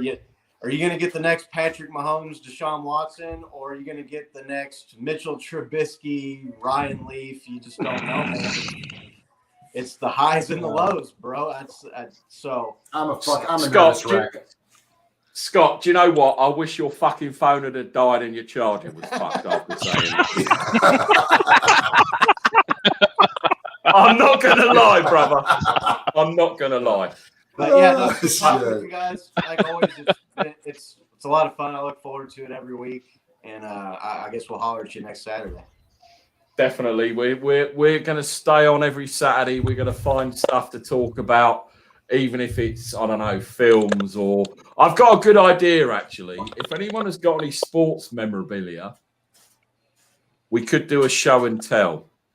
We could also do a get to know you better, 5 questions that I can send around the group, and then we can all answer things like that. Let's make it a bit lighthearted, and we'll see. But obviously, I'll DM you all coming up. One thing I've got to address from me personally before I finish: I'm in the same Niners group as John V, and Richard Sherman has been brought up. Now, I took a lot of shit because I fucking hate Richard Sherman. He's always going to be a sea chicken. Always. I don't give a shit. Did I cheer him? No. When he caught those interceptions, did I cheer? Fucking absolutely not. And someone says, oh, you're British. And this isn't soccer. Now, there's a lot of rivalry in soccer. I'll give you that. Right? But this isn't about, this is about him being a Seahawk. And I would go exactly the same. If Russell Wilson joined the Niners, I wouldn't fucking like him in a Niners jersey. I don't give a shit how good he is. I don't care. Right? Rivalry is rivalry. And it could be the same for any player that comes from one of your rivals into your team. I didn't like the move then. And if he goes, good fucking riddance as far as I'm concerned. Come at me on Twitter. Say what you like. I really don't give a fuck. Richard Sherman ate a turkey leg on the 50-yard line at the fucking stadium after Thanksgiving. Unforgivable. I couldn't give a shit. On that note, this has been the Shank Club NFL. I am Alfred, the butler, a.k.a. at Win with Niners. Thank you, Carl, Nick, John, Craig, Scott, Xavi, Jason, David, everyone that's been on today. Thank you for your comments. It's been a blast. We will see you all again. Same bat time, same bat channel. And Callie, I hope you just saw my comments on fucking Sherman. Peace out. We out of here. Craig, later, brother. Take care.